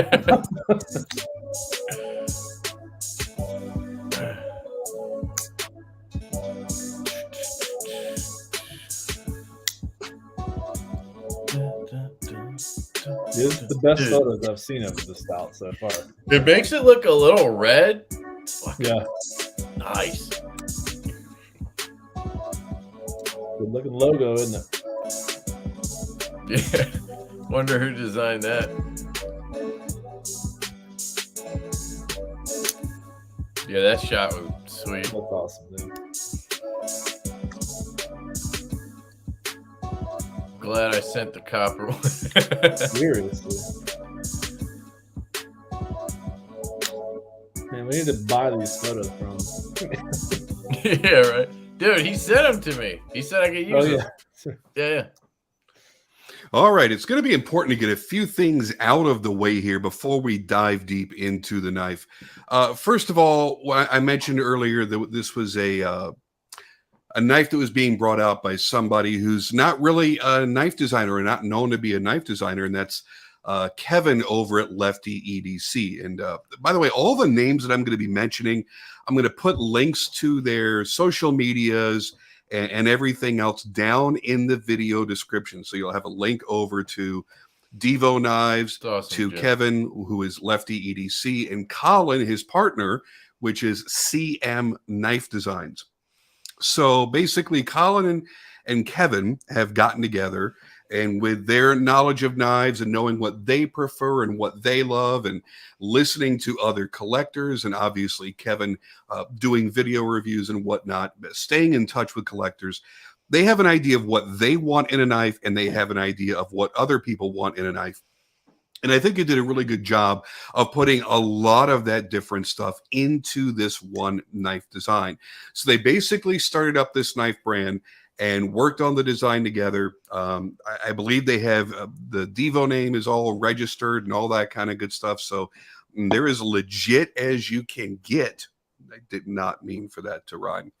So let's get into the packaging. I'm going to assume that this is the packaging that you'll be receiving. Again, I am dealing with a prototype, and I will try to mention as many of the differences that I was made aware of between the prototype and the production knives as possible. I've got a little cheat sheet sitting here to the side that Kevin gave me. So I might be speaking in a little bit of a different cadence than I normally do, because I'm going to be reading off of a list, which I don't usually have a script sitting out in front of me. But I think it's very important to mention any of the differences from what you're seeing to what you're going to be getting. So when we get this open, inside rests the knife, and I'm sure you're going to get all kinds of cool stickers and neat swag like that to go along with it. So what you're looking at here, let's go ahead and get this bad boy opened up and lay it out while I speak. It's a pouch, leather What pouch. you're looking at here Trust is me, going it's to be the badass, variation. Let's see. There's a few different variations. This is the satin blade, and it's going to have the carbon fiber infused with copper. Now, some other variations that will be available are black wash or stone wash blades. Then there's going to be a black micarta option as well. So you can go black micarta, copper infused, carbon fiber, stone wash, black wash, or satin blades. Now, really gorgeous done. And by the way, I don't want to promise the satin blades. That might only be the prototype, because what Kevin told me were the choices of black wash or stone wash. So let's just keep it to that, just to be safe. For those that don't know who makes the knife, it's being manufactured by QSP Knives, which I've shown you guys a couple of QSP knives recently here. And I got to say, for the money that's being charged on these QSP projects, I'm extremely impressed with the quality that you're getting. This is the Penguin that I carry. They're doing a really, really great job with their knives. You also notice a week or two ago, I did the video on the EMP EDC Nimble. If you haven't checked that out, please go do so. That is also a QSP knife that blew me away with the quality that was being offered. All right, so specifications, you have a 3.3-inch blade, and it's 7.65 inches overall, and it weighs only 3.8 ounces. The weight on this it feels hefty for its diminutive size, which I really, really, really, really like. It changed a lot of what I thought about the knife before I received it. Having only seen it in pictures and then picking it up, it became a completely different knife, a completely different idea. I don't know why I keep doing this, but it's flipping itself over. It's a 180-degree difference from what I was expecting. Very, very pleasantly surprised. They're going to be offering these in CPM 20 CV, which I think is a pretty damn cool idea. It's a great steel. It's a wonderful EDC steel. It holds an edge for a good long time. It takes a variety of finishes very, very well. And you shouldn't have any issues with sharpening it again yourself. It's not M390. God, that action. Oh. But is it? I'm going to sidetrack myself for 1 second. Let's get off the specs for 1 second. I want to talk about the action, because that was one of the things that honestly thoroughly surprised me about this knife. So again, Kevin being Lefty EDC, he wanted to make something that favored left-handed owners. So you have the reversible clip on here, so you could put the clip from this side over to this side, and that's all well and good. That's wonderful. But he wanted to make it where it was easily accessible to flip open the knife from the back side. And that might also be another reason why they decided to go with the bolster lock idea. So you have the same look on both sides, the beauty on both sides, and you're not applying pressure to the lock bar like you would be on a frame lock. Whether you're holding it right-handed, which a lot of us that are righties will tend to put a little too much pressure on the lock bar. This prevents you from doing it. I don't know that lefties have that problem at all, but, maybe, I don't know. Reverse flick. Another Jim. thing that I really like about this, I should stop Jim. right there for 1 second. So while it was developed to be lefty friendly, it's not a lefty knife. It's still, everything's the exact same on the other side as far as deployment. And it's going to get a little bit easier, because one of the changes that he notified me of is the fact they're going to be cutting away a little bit more on the presentation side to allow easier access to the lock bar. Yep. So what that's going to do, I don't know how far it's coming down, but if it comes down into where the scale is, that'll give you even more room for you to get your thumb in. Now, what I was going to say is one of the things I really like about this is, much like the Nimble, this gives you multiple deployment methods that are very, very easy to use. I do wish it was a flipper. I really, really, really, really, really wish it was a flipper, but it's not. But you can slow roll it, like if you were holding a Sebenza, and it works wonderfully for that. The detent is just perfect. Skeleton you can thumb flick it flipper very, very easily, as you see there. Pops right out. Could work. Or you could do that middle finger flick that everybody seems to like so much. And I'm going to admit, as much as I've always found it awkward and hard to do, ever since I got that Nimble, I end up doing this a lot. So I get that. Come to the dark side, Jim. Is ridiculous. I mean, it is crazy smooth. And not to the point where you're thinking, oh, it's almost too smooth. Like, let me check my pivot and make sure it's tight. It's just wonderfully smooth. Yeah. Okay, so back to the specs. When they go into production, they're going to be all hollow ground, which is great. That's going to make it even more slicey. Kevin says they're targeting between 0.018 and 0.022 behind the edge. So that's going to be very, very thin and very good for slicing. You, and I'll be honest with you, I was a little worried about that if they were going to be doing the flat grind, because I know they got in prototypes that were both flat ground and some that were hollow ground. Mm-hmm. And when you've got a 3/4 inch height, especially on such a narrow blade, 3/4, did I say 3/4 inch? I apologize. A 3/4 height, meaning 3/4 of the total height of the blade. In a flat grind, it ends up being such a steep grind that, yeah, you can get the edge very thin, but it's going to start bulking up as you're cutting through longer material. Think of cutting down a cardboard box. But if they're doing it as a hollow grind, it's going to get super ridiculously thin down here at the edge.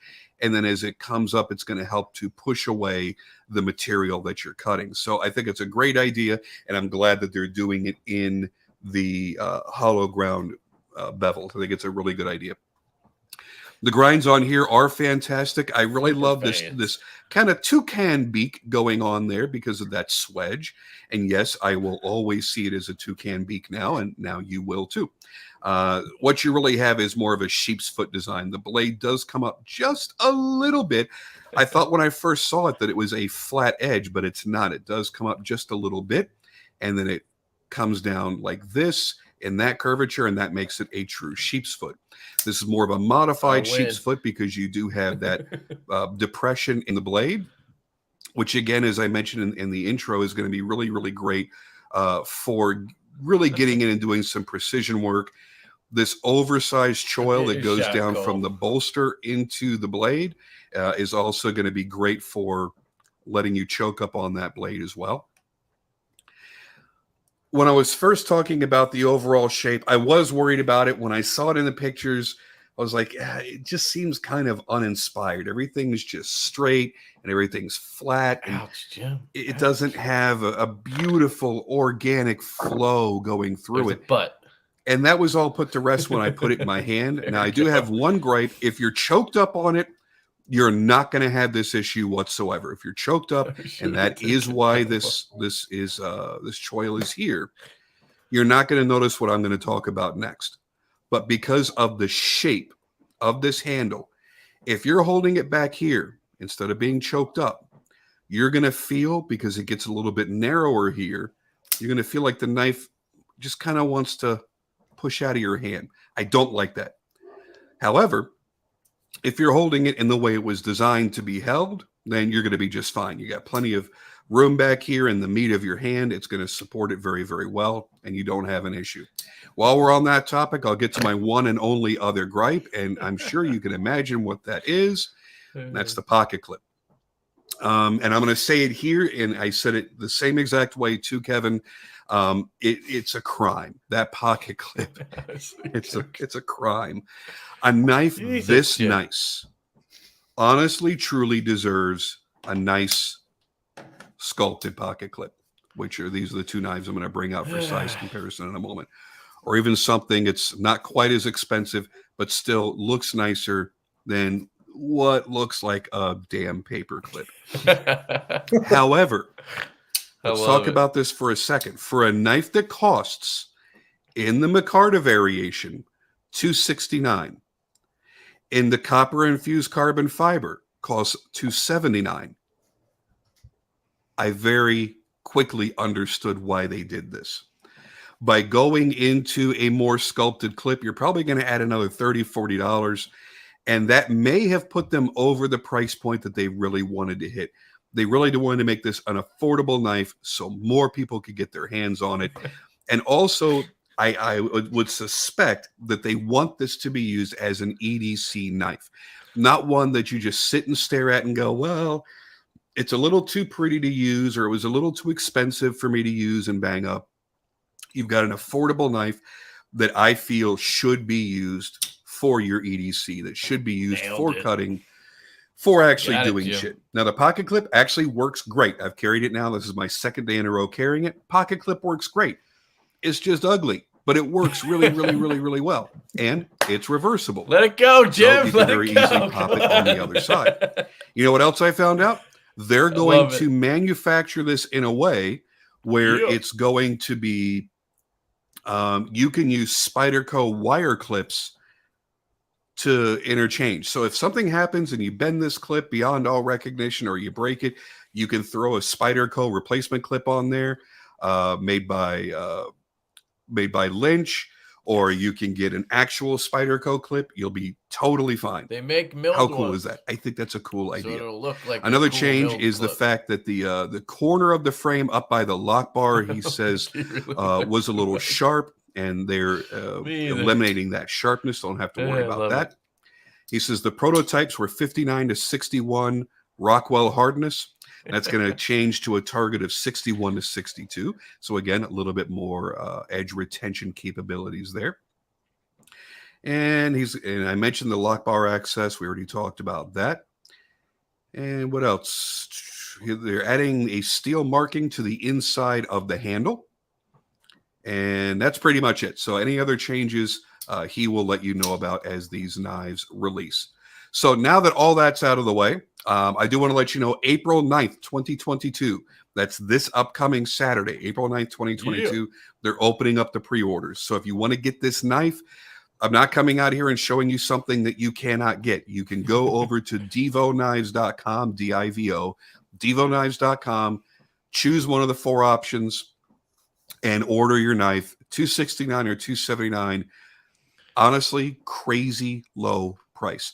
And he says the first 100 orders will receive a Devo face hank made by Issuing Stitches. I don't know who Issuing Stitches is, but I'm sure they do a fine job. Now, I'm going to get my little notes out of here because I don't like having notes. Yeah, there it is. Let's get a close-up on all the parts of the knife that are going to be relevant. I got some fingerprints on here. I apologize. Now, as I mentioned, I don't know if you're going to get a chance to get this satin, but it looks pretty good. I love bolster locks. I love bolstered knives, but I particularly love bolster locks because you've got the same look on both sides of the knife with your scales, and you still have a prominent frame lock. This is one of the things right here that I really, truly love. I saw QSP do that on these drop knives, on these penguins. I really love that idea. As a matter of fact, I have a couple of knives in development myself because I don't like putting a whole bunch of shit on my blades, and I'm having my logo done there as well on the pivot. I think it's clean, it's classy, it's a good-looking pivot, and it's a great way to mark your knife without putting a bunch of damn billboards all over the blade. I've said it for nearly 10 years that I've been doing reviews that I dislike strongly having billboards all over the knives. Yep. Now let's take a look at that carbon fiber. This is, I'm going to assume, fat carbon. If not, it's turbo carbon. They both do very similar things. We don't know. Good question. But it's awesome. This one has the copper infused into the carbon fiber. That gives you that reddish, that orange to reddish look, depending on the lighting. I even noticed in my photography, if I just moved a light a certain way, it went from red to orange. It was kind of neat. You have a quarter length back spacer that is also titanium, just like your bolsters, the entire frame. Back here again to the reverse side. Nice clean pivot design. Now with an actual billboard, maybe. I'm not sure what these little dimples are. These look like dimples that are used when we test hardness on blades, but they're usually done somewhere where it's completely hidden. Yeah, it's but these being a handmade prototype, I'm sure they just did it anywhere just to do their Rockwell testing. Now, let me talk about a couple of the little things that I found very interesting about this knife. I took one picture of this, and if I remember, I'll put it right up here somewhere so that you could see what I'm talking about, because I don't know how well my camera is going to focus on this. This thumb opening right here, they've got a 45-degree chamfer running all the way around that thumb hole. There's a good shot of it there. Oh. There's no sharpness that you're going to feel on your thumb. So you're not going to get that dreaded strider thumb, as we like to call it. You don't have to worry about that. And also when you're flicking, you're less likely to have a harsh edge peeling off little flakes off of your thumbnail or off of your fingernail. Now, it can happen, yes, but it's less likely to happen because it is a really nice bevel, nice clean bevel, and it softens up. The Overlord has laughed out loud. So I haven't had any issues with that whatsoever. Again, the feel of the knife to me is extremely important in the hand. And as I mentioned, when I started thinking about it being too straight-bodied, I went back to Snody knives, and I went back to Emerson knives, and there's so many knives out there on the market. Bob Terzola, Leon Moss, so many designers and makers that keep a pretty square body on their knives, very, very straight. And this just has that little bit of curvature here going up into that choil. And I honestly didn't think that this was going to be a comfortable knife by looking at it in the pictures. Yet I picked it up and went, huh. Now, it's still not an ergonomic dream. You know, it's not something like the VBR here, where it just Man, melts into your VBR hand. is so Everything's an comfortable in organic hand. shape, and it just kind I'll of give you this one, melts into the Jim. shape of your hand. It's not like that. This is a lot more like a tactical knife, and it may actually serve a better purpose for EDC cutting, because even though these are very softened edges, it's still got a little bit of that squareness to it where it fits flatly in the hand. I promised you some size comparisons. We'll put it up against the there's a bougie VBR. Varga Knives VBR, which you guys know is one of my most carried and favorite knives. That's a good It one. is only a tiny, and I mean a tiny little bit shorter. Very, very slight difference in the size. Move that out of the way, and we'll bring out Jim, neither did QSP we, but Penguin. I know somebody a said lot you of posted people it, bought so the we had to QSP watch Penguin it. after that video that I made. And so it is quite a bit longer than the QSP Penguin, and there will be a difference in the thickness, both in the blade stock There you go. Look and at in that. the Picking frame up subs, as well. Jim. And then Yeah, last buddy. but not I least, know for you those needed that the like help. smaller knives, the Vero Engineering Mini Synapse. And this would actually even be a little bit bigger than a regular size Jim Synapse. contacts you too. So keep that in mind if you're a fan of any of those knives, if you own any of those knives. Trying to get my super that chat is your money. size comparison. So overall, what do I think of this? I'll be honest with you. I do this a lot for a lot of makers. They'll ask me for input. They'll send me out some knives, and I'll tell them, if it's a knife that's not quite ready for prime time, I'm not going to make a video about it. I'll make a video and I'll send it to you privately, and I'll give you my feedback on the things that I didn't like or were technically incorrect awesome on the of knife, you, Jim, to do or that for anything people. else that I think would prevent people from falling in love with it. And that's exactly what I told Kevin. I said, you're more than welcome to send it out. I'm looking at this going, it's going to be an inexpensive knife by first-time designers. I'm sure there's going to be some little niggles here and there. There's going to be little things that I'm not going to like. And it may not just be a personal thing. It might be these things are technically wrong for this design. And so here I am showing it here on YouTube. That means I think it's a fantastic knife. Yes, I'd love a higher end pocket clip, but it's going to raise the cost by quite a bit. And this really is, it's exciting for how low the price is. It's really well made. I love the thickness of the frame. I love the thickness of the lock. I love the thickness of the blade stock. I love how it feels when you're holding it the right way. I love the toucan bill. I love the shape. I really like this thumb opening. If the blade were a little bit taller, it had a larger opening, it'd be even easier for your thumb to access it. But I really haven't had any issues with getting my thumb in there or getting my middle finger in there for slow opening or for flicking it. It doesn't seem to matter. This knife just wants to open and it wants to close. I do wish there was a much less of a gap here in the lock. It's on the I don't changes see list, why Jim. there needs to be such a huge. I have nothing to stick in there to They're show going to you, bring but the it is chamfer a down. really, It's gonna really be large smaller. gap. That really should be closed up a little bit. But does that change the And it function? will No, be. not even in the slightest. It doesn't hinder it in any way, shape, or form. So them's my thoughts. I really like how this whole thing is done. It is a nearly seamless Sounds like we integration need to between the gift titanium Jim one. bolster and the scales. I think so. I love the flat pivot. I love them putting the logo in there. I like how the blade comes up a little bit out of the body of the knife so you can see the aggressive nature and design of that blade shape. There's a lot to love about this knife. If you think that the pocket clip is just a non-negotiable point for you, I would beg you to just change your mind for a moment. Just buy it. Try it out and see. Because once you've got it in the pocket, you're going to love how it feels. You're going to love the fact that you don't really feel, I don't hardly feel that clip at all. There's no real hot spot.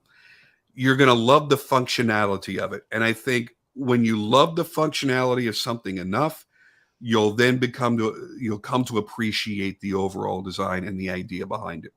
So for me, it's a winner. I'm going to do my best to try to get in on the pre-order. I actually want to order the model like this. I think I want to do the stone wash, and I want the copper infused carbon fiber.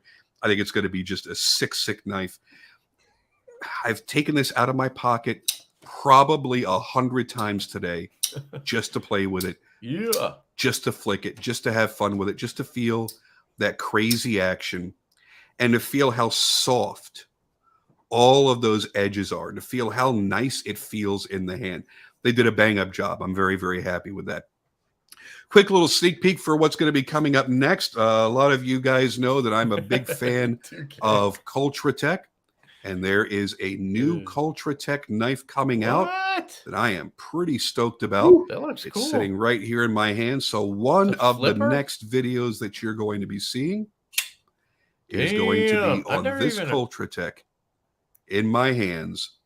And for the very first time, I've never even heard I can announce it's an affordable Cultratech. Like, that's why actually truly affordable. No, it's not going to be $200-300, but the least expensive Cultratech that's ever been made was $1,800. So when I call it affordable for Cultratech, it's affordable. That's why I've never heard just of it. As affordable as this. All right, guys, that's it for me right now. Thank you so much for joining me as always, and I'll catch you on the next video. Dude. Wow. Thank you, Jim. You, dude. Yeah, that was huge. I think we might have to drop one off a truck on your doorstep. Wow. Yeah, nice. That was awesome. And the nitpicks, I think we're on point with things that needed to be updated. And yeah, that gap is being they just chamfered the shit out of it, apparently, is what they told us. And they're just gonna bring that chamfer in a bit so that it's, you know, a little tighter. It didn't bug me until Jared pointed it out, and then I saw it. Like, then I actually paid attention to it, and then I was like, yeah, you can kind of see like right through there. Yeah, totally gay review, but it'll work. Yeah, man. Hey, thank you, dude. We really do appreciate thank that. Thank you so much, man. Yeah, you got to come on the live stream sometime, man. That'll be fun. But I do want to show you something, Jim, while you're still here.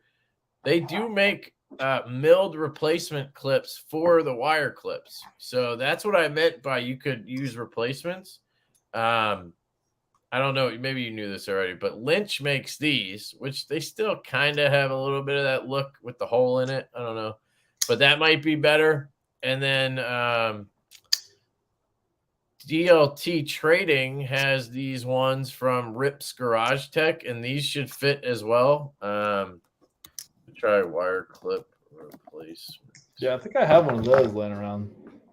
Yeah, so these are like straight up milled clips, and they fit. They even have Timascus ones. They have a bunch of them right now. And they're made to slot into a Spyderco. And we're updating the spacing on these. Oh, let me go back. We're updating the spacing on these so that those fit. Right now, I don't know why QSP changed it or our CAD guy didn't do it right, but it was supposed to fit that all along. Yeah. So to show the show the other side of it, like the actual clip. Yeah, it's just a nice milled clip. Yeah. There you go. For all you bougie guys out there, go from paper clip to spoon. That's funny. No, these are really now awesome. That will work. Yeah. So there you go. DLT has those, but it won't work with the one you have, the prototype. But obviously the production version will. So, and they have like a whole bunch of them at DLT right now. They had like 30 different Timascus ones. A couple of people messaged me and were like, I got one already for my Stout. I'm like, holy shit. That's the Rip Skirt. Yes. Yeah. So if for some reason those don't fit Spydercos, let me know. But I mean, that's the whole point of the spacing is to fit that. So, yeah. Yeah, buddy. Yeah, that was awesome. Thank you, Jim. That was a great review, dude. Thank you so much. Yeah. Thank you for liking it and being honest. That's the good part, right? It actually is a good knife. Yeah. You know, it's like crazy. Yeah. I will be sure to watch it later on. Yeah. Go back and watch that again just to get him the view count because we just had 100 people watching it here. That's funny. Yeah, Culture Tech. I'm looking that up right now. I have no idea what that is. I think I've heard the name before, but like I've never. Do they have a website? Oh, it's Coltro Tech. Hold on. Coltro Tech. Nice. Go. I'm gonna go shopping or something real quick. Let's see. Culture Tech. Ultra Tech? I'm glad you guys enjoyed it. Thanks. I think you'll sell out quickly. Wow. Well, thank you, Jim. We would love for that to happen. We truly would. And you, if it does, you probably just helped a lot. So thank you. What did somebody call him? What did they call him? The Overlord. The Overlord. Thank you to the Overlord. Yeah. I have a few Culture Tech videos on my channel. Russian high-end customs and mid-tech. Oh, they're Russian. Interesting. Well, you want us to watch another video real quick? I'm just kidding. Wait, what was that bag of? He said, talk about stocked up. Oh, that was my bag of pocket clips. What are those? All replaced? Yeah, these like old pocket clips that I've replaced. Mostly. I always send them when I sell a knife, so I guess you don't sell a lot of knives. I do actually, but I just somehow end up with all these fucking clips. They're honestly mostly spider code clips. Right. Yeah, that's what you're gonna get. I've decided I want to get a native 5 in the fluted carbon 5. I don't know if that's possible to Welcome find. to the club. I just want to try it, but I don't know if I can find one of those. You can. They'll pop up every once. I have one. I can send mine to you to check out. Yeah. All right. Yeah. That'd be cool. Yeah. I $600 love it, bucks, though, by so- far the lowest ever. But there are enormous differences. Yeah, I would bet. Were they G10 scales, Jim? I don't know if you want to talk about it now, but I couldn't tell what the scales are. They kind of look like G10 unless I'm misremembering from 5 minutes ago. Here's Culture Tech. So let's see. Culture Tech knives at Knife Center. This is up, right? Yeah. Damn, look at that fat carbon in there, though. Ooh. It's kind of ugly, though, in my opinion, of course. To each their own. Crazy milling though, dude. That's like Yeah, the milling's insane. That's what's cool about some of Yeah. these like really high-end knives. The milling. No, we're not watching another 970 bones. LMAX. What else we got? Orange fat carbon, titanium inlays. Yeah, I mean that's for sure. That price makes sense to me though. That's the only one. Damn, they have ones with yellow. it's weird. White Storm. They have all the fat carbons. What else we got? Excuse me. Oh wait, did I just see the one we were talking about? This one? Is that the one? Oh yeah, I think that's it. 6 Right? 9. Oh, it's available already. What's the material then? Did he? I think he said it was aluminum. I think aluminum. I only unboxed them while I was photographing. Yeah, Okay. It says aluminum in the description. Damn, he though. said them like he has multiples. That's awesome. Yeah, it's anodized. Just is a aluminum. flipper knife with a D16T anodized aluminum handguard with clean lines, a 100 millimeter LMAX blade, and a titanium deep carry pocket clip. Let me see the clip. Does look pretty cool. I'm not a big flipper only guy. But okay, I see. Yeah, it's milled, Kind I of guess, deep but carry. it's deep carry enough for me. I mean, our knife isn't even like True. truly all the way deep. I like the inset lock. That seems cool. That's really cool. So yeah, that does look cool, Jim. nice. Yeah. $700? Is that what that was? Yeah, 690 or something. I mean, that's not terrible. I mean, he said those are the production ones, very affordable. Oh, he means the $900 one, probably. And then he's saying that's it. That's the one. Yeah. That's not like, if you think these days what knives cost, like, I don't really think that that's outrageous. Like, it sucks that it's that much, but like, it's not like it's too expensive or something. Like, this is American made, but the Roosevelt price went up. These start at $700 now. You know what I mean? Yep. The Craig Brown knife I have, the Cortex, I think these are like $750 new. I mean, it's just what you pay for something that has that much like hand work into it, And it seems like that's what they do. But that production one, I don't know. Whatever. And it's coming from Russia. It's not China, So do they have like production knife factories in Russia?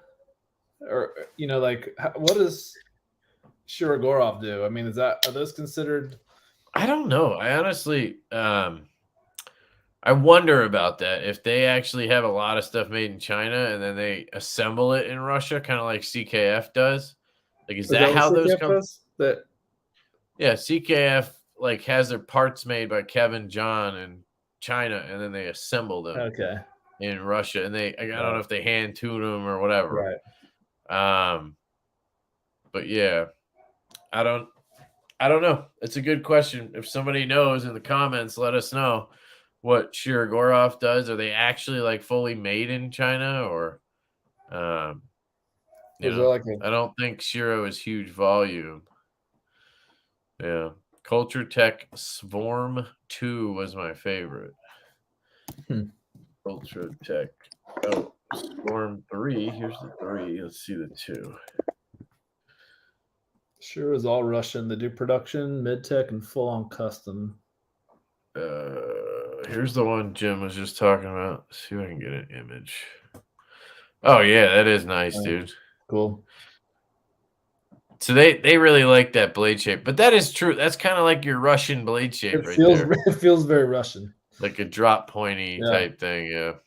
And the handle, everything, it's like the overall shape of it just feels Russian. Okay, got it. Okay. So, yeah, I guess there are. And they probably just have a shop like a smaller shop in Russia. I mean, it doesn't have to be huge.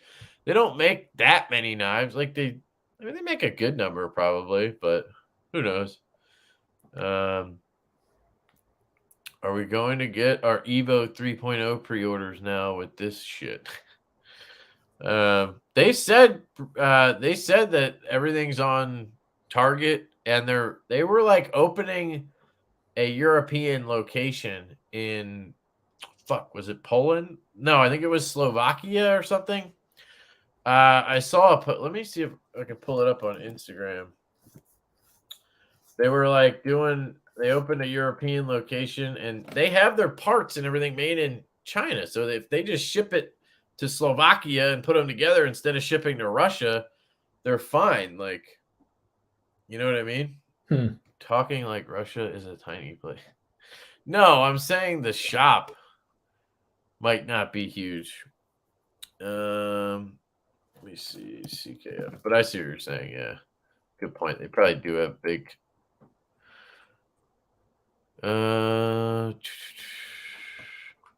Cheers from Moscow. I don't know. He posted something not too long ago about it. Why is this loading forever?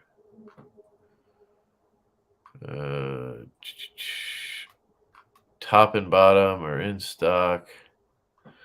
When did he post that shit? It wasn't that long ago. Oh, here. No, Evo 2.0? Wait, what the fuck? How long ago is this? Am I on the wrong account? Is it now Custom Knife Factory? I hate that. They're the same emoji or whatever you call it, avatar. You know what I mean? Umo, we're glad and proud to work with the talents in the industry. Come this year. Oh, look, there's Jim. I swear I saw a goddamn post about it, and he said they're opening a thing, and maybe it was an email. I don't know. I don't want to keep going through, but they said something about that. And basically, then they don't have to worry about Russia. You know what I mean? Right. Hard to say where things are made. Actually, yeah. Brian, that'll fit the Stout. Yeah, so we're gonna have it made so that it's exactly like a Spyderco wire clip. Like it's gonna have the same spacing and everything. So I see no reason why those clips aren't gonna fit. You know what I mean? They just don't on the prototypes because they weren't spaced properly. I don't know why. I still haven't gotten an answer for that, but it doesn't matter. It was on our end or theirs. Don't feel bad. My knife with Steve KF has been in development hell for over 3 years now. Damn. That's You've crazy, designed one man. for them? That's what it sounds like. Yeah. Awesome. I was talking to another maker who has one in the works with them. I'm really excited about. Jim, I guess he can't talk about which knife it is, but The very first knife I ever designed was with Best Tech, and it's still yet to be made. he's got a knife. Hey, Lefty and Stacy and everyone else that added me from here. I just posted my second review. Thanks for all the support. Can't wait for the Stout.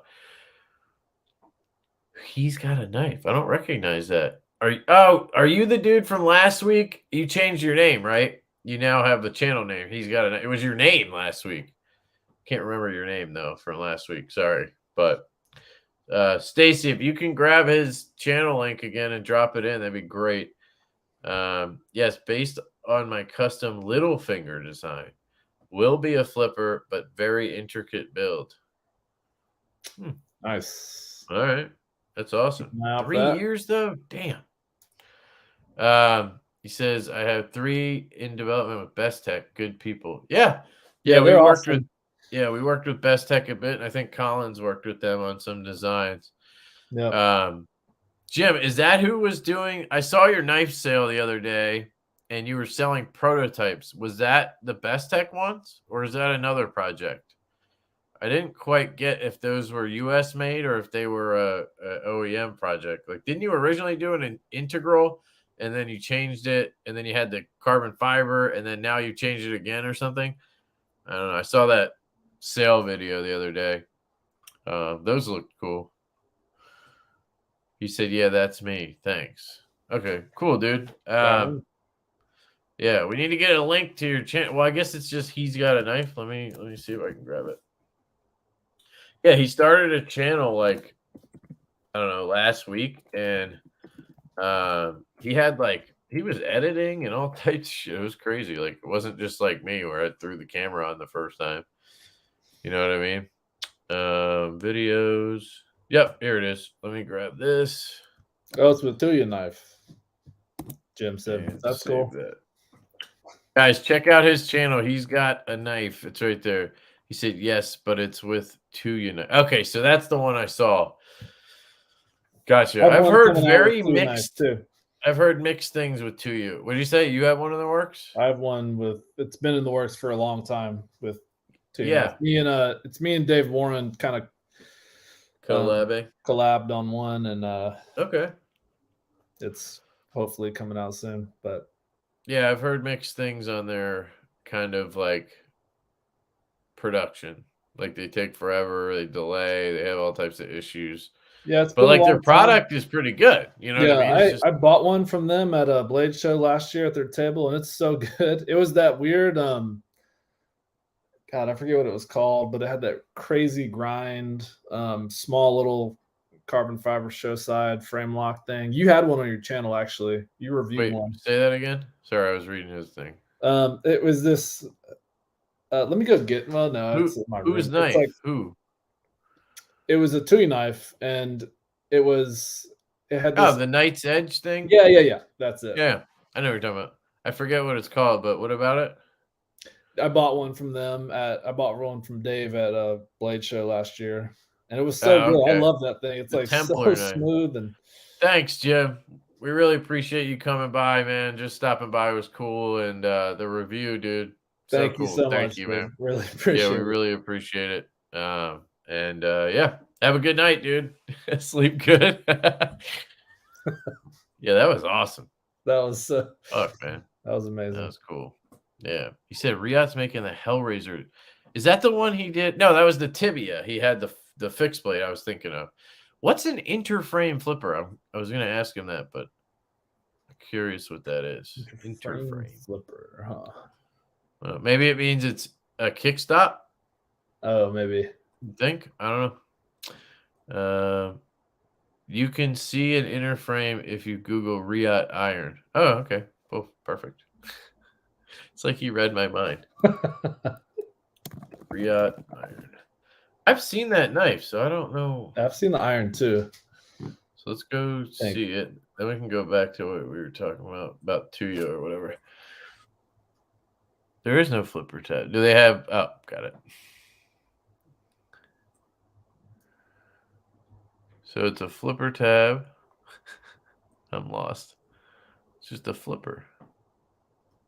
Hmm. See if we can get a back view. I don't want to watch a video though. I was thinking kickstop. That was my guess there. Do they call it that? Next home run EC. Finger choil. Blah blah blah blah blah blah. There are a number of different models. Blah blah blah. Flipper or thumb. Yeah, it doesn't say. I'm sure somebody will tell us in the comments. Next model, can you name it? Whip it or whip it? You're too young to know that. Oh, got it. That's funny. Just an integral. No, because the iron's on an was it? I feel like it had a backspace there. I don't think it was an integral. And I think he wouldn't have. Why would he have chosen that one to tell us? Inner Yeah, it has a frames backspace. with inlays are brought through the frame from underneath. Is that what it is? Oh shit, he's still here. Inner frame is where the inlays, not inlays, are brought up through the frame from. Oh, okay. Huh. Sounds awesome, dude. Definitely be looking out for that. Good night, Jim. Thank you, man. Really Good night, appreciate man. you. Yeah. Thank you. We got stouts. Is it just me, or has Kev never stayed with the chat this much ever? Hey, man, when the overlord shows up, what are you going to do? I don't know. I was keeping up while we were watching the video, I guess. Yeah, dude. I mean, his feedback was very positive. That was amazing. Yeah, I am pretty stoked about that. Pretty happy. Yeah. I have a Riot iron thumbstud version, most comfortable knife in my collection. Cool. Looks like a frame. Yeah, he's talking about how the inlays are done. I'm sure it's like over my head knife stuff, knife maker stuff. You know what I mean? Good luck on the upcoming launch, you guys. Thank you. Yeah, we appreciate it. We're very excited and nervous and everything. So you know how it goes. It's how it's gonna be until then. Secret to keeping up with the chat: play videos and watch your own live like the. You're right. Jim better not screw up me getting a lefty hank. Yeah, I was when he pulled out the packaging, I was about to say, look at my rigged like packaging, and then he's like, I think this is what you get. I'm like, fuck. But no, you're gonna get a really cool pouch. It has the Devo logo. If you've seen my videos, you've seen it. It's really nice. It's like faux leather or leather. I don't know. It has a gold zipper. It goes with the brand really well. Sick pouch. Yeah, and I do love that box though. I forgot I sent that to I sent it to Levon and then I sent it to Jim. And I think I just found a image of that pouch online to like mock the Devo logo up on, and we sent it to QSP. Yeah, they just sourced this leather pouch. It was crazy. I think you found it on a Wii post or something. I think it was a Wii knife pouch, but I just Googled leather pouch. I don't know. I think it was just like a marketing thing from Wii. I don't think I've ever seen them use that pouch. Yeah, I haven't either. But it's awesome. Brandon Thrasher has one right now. Oh yeah. Are you going live this Saturday, Kev? Yeah, so this Saturday is technically on the edge, so guess I'm going live. Hopefully it's like a celebration live, because it could suck if it's bad, but hey, that's what I'm here for, right? I am Mr. Transparency, so you're going to get it either way. Can we preload a cart on the site so we just click buy? No, but we have there's Apple Pay, there's Facebook Pay and Google Pay, right? And then there's Sezzle Shop Pay. So I mean, all you really got to do is go add to cart, and then you'll be able to check out in like one click. If you have any of those, I don't know how you would preload a cart. Although you can create an account. If you want to create an account, you can do that. But if you have Shop Pay, Apple Pay, it kind of negates that. You don't have to have an account to order Saturday. But if you want to set one up with your address and everything in there, you could do that. If you're going to pay with a credit card, that's probably smart. I mean, if you think it's going to go that fast, I mean, I don't know, guys. Like, I'm hoping they sell out like Saturday, but like, I don't see it being like one of these 30-second Vero drops. Like, nobody, like, you know what I mean? Like, nobody knows us. It's the first time we're having a sale on our site. I just don't see how that could happen, but it would be awesome. Kvist is live on IG talking about the Stout. What the fuck? No way. Does he have one? No.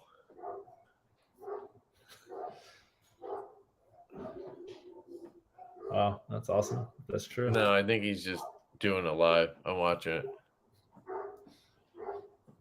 You want to? Hold on. To bed. It's a really late night. It was crazy. There he is. But one more time, we got the Jade. Yeah, that's what I thought he was black doing. wash.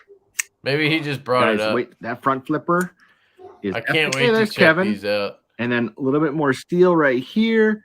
The jimping. It's he's got a titanium one coming out. Yeah, the look. Stonewash. Oh, it's coming. Don't worry. Blue. I think he's sending me the titanium. Then we got the titanium. Dude, this one looks amazing. He's got two of them. I've been practicing. It's black wash too. Dang it! Come on. I suck. But yeah, there's something about silver on silver. Yeah. So cool. But the black wash on the titanium looks epic. I'll keep you guys posted. I have an extra set to start messing with engraving and anodizing. So I cannot wait to show you that. Yeah, I heard something really cool from him. Yeah, so much fun. It's coming. Pez dispensers, working on those. So wink, wink, nudge, nudge.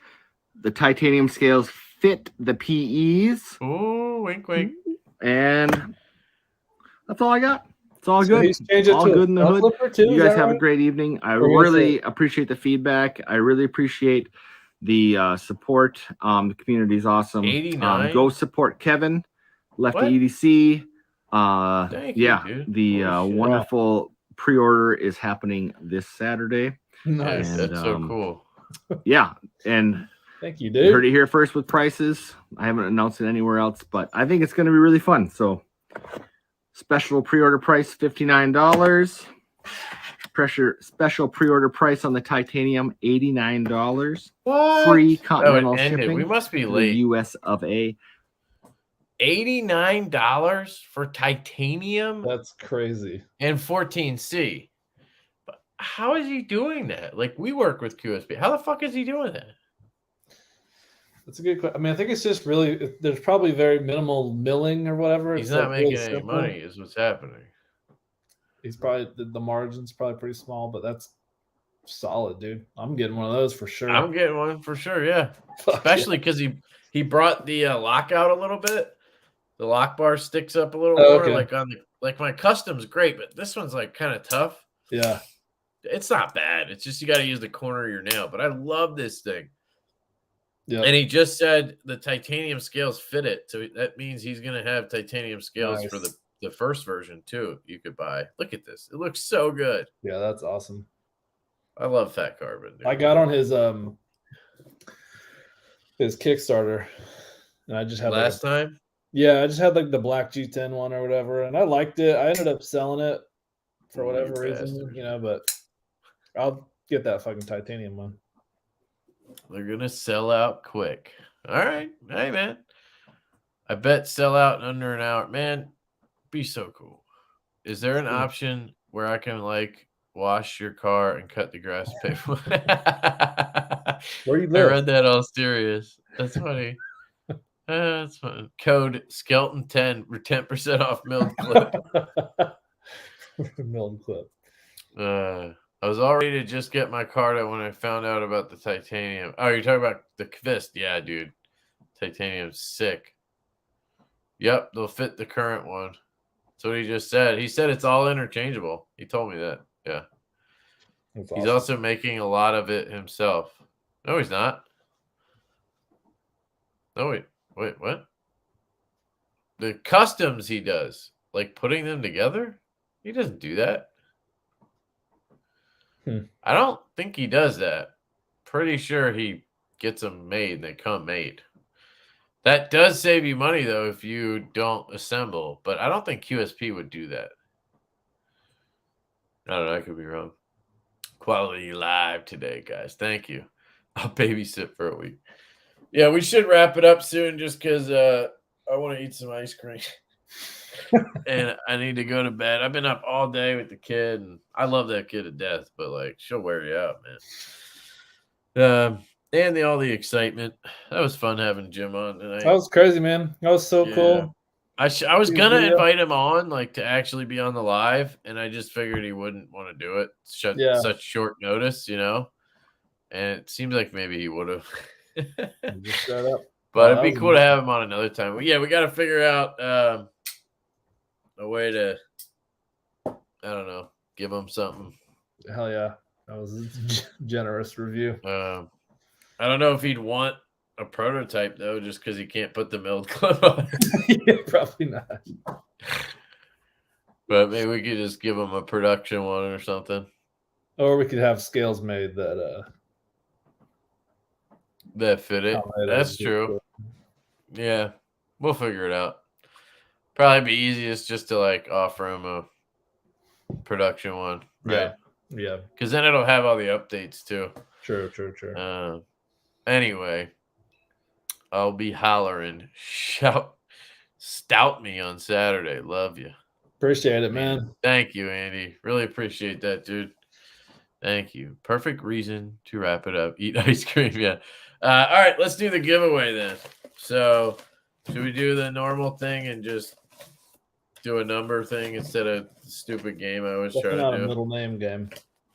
Yeah, we're out of middle names anyway. What's the Stout's middle name? So we have a Hank from Issuing Stitches. Again, it's the SNL Hank. We have the QSP Osprey, and we have a bottle of KPL and some Devo swaggity swag in here. Yeah, so buddy. Let's do that. We'll do the number game. We got 69 people left. Great live stream. See you in Atlanta for Blaze. Yeah, Sean, of course. Thanks, Sean. dude. You should throw some smoked fish in with your knife. That way you can call it Stouts and Trouts. Oh, man. All right, so we'll do 0 to 100 and well, there's 67 people, so 0 to 150. Closest gets it. Private chat. I'm gonna put it in the private chat, Colin, so you can see it too. And here we go. And you can give the go anytime, Stacy. I would just do it so that way the people who start guessing, it'll just be in the go already. Because last time it was a nightmare. So 0 to 150. When Stacy says go, you can go. Did I show you this awesome slip I got made? Woo! Yeah, I saw that on your Instagram, I think. Oh, it's so good. Yeah, dude. Northwoods Leatherworks Co. Troy Jones, he was in here earlier, made it for me. He made 2. He has this one too. Do you have this knife? The bear? No, I did, but my that's what you did. My blade didn't like it. My blade hit the backspacer, so I returned it. But yeah, why did you get a new one? I didn't get it. I should have got a new. I will get a new one eventually. I'm sure. I did like It's it a lot. fucking awesome, dude. What happened with the blade thing was they screwed up with wire EDM. They left a piece of something on there. Same thing happened to me. They just replaced it. I got an even better one. Yeah, I'll probably do that. I'll buy another one eventually. They give me a It's full so discount. nice, dude. Like I love the slip Joe made me from Lancelot Leather. Shout out. Yep.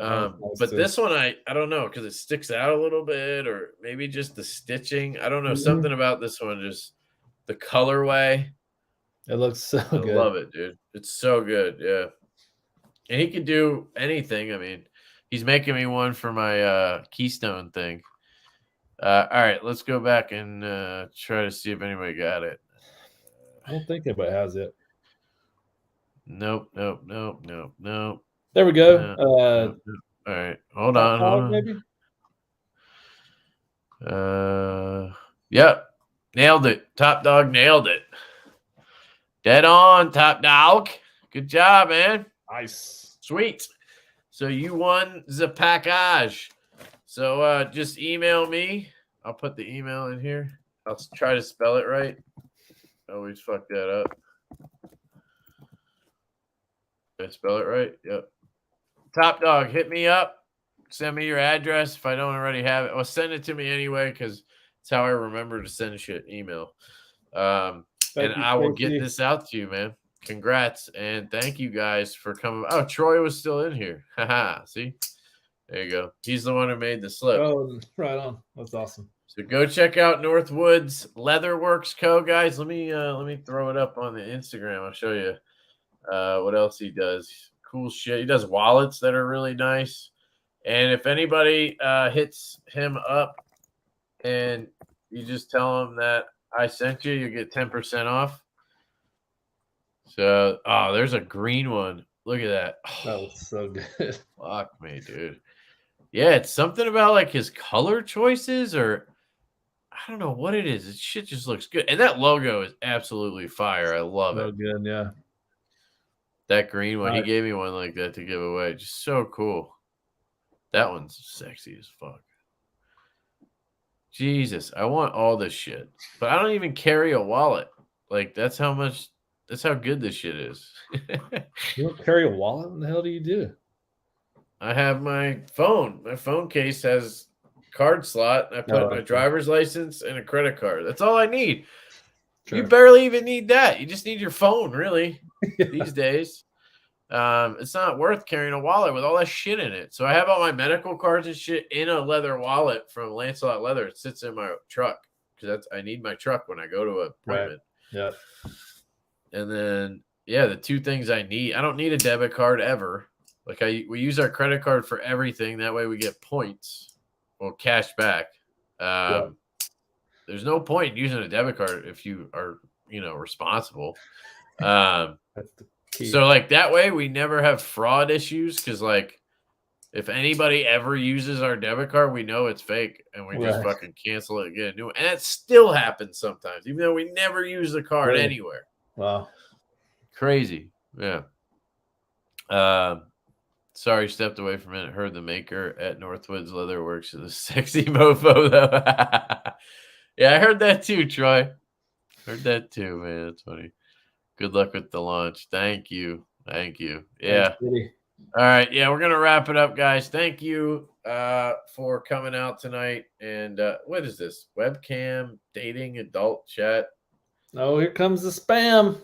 Yeah, see, this is what happens when I say shit. You know what I mean? Block. Blocked you. Blocked you again.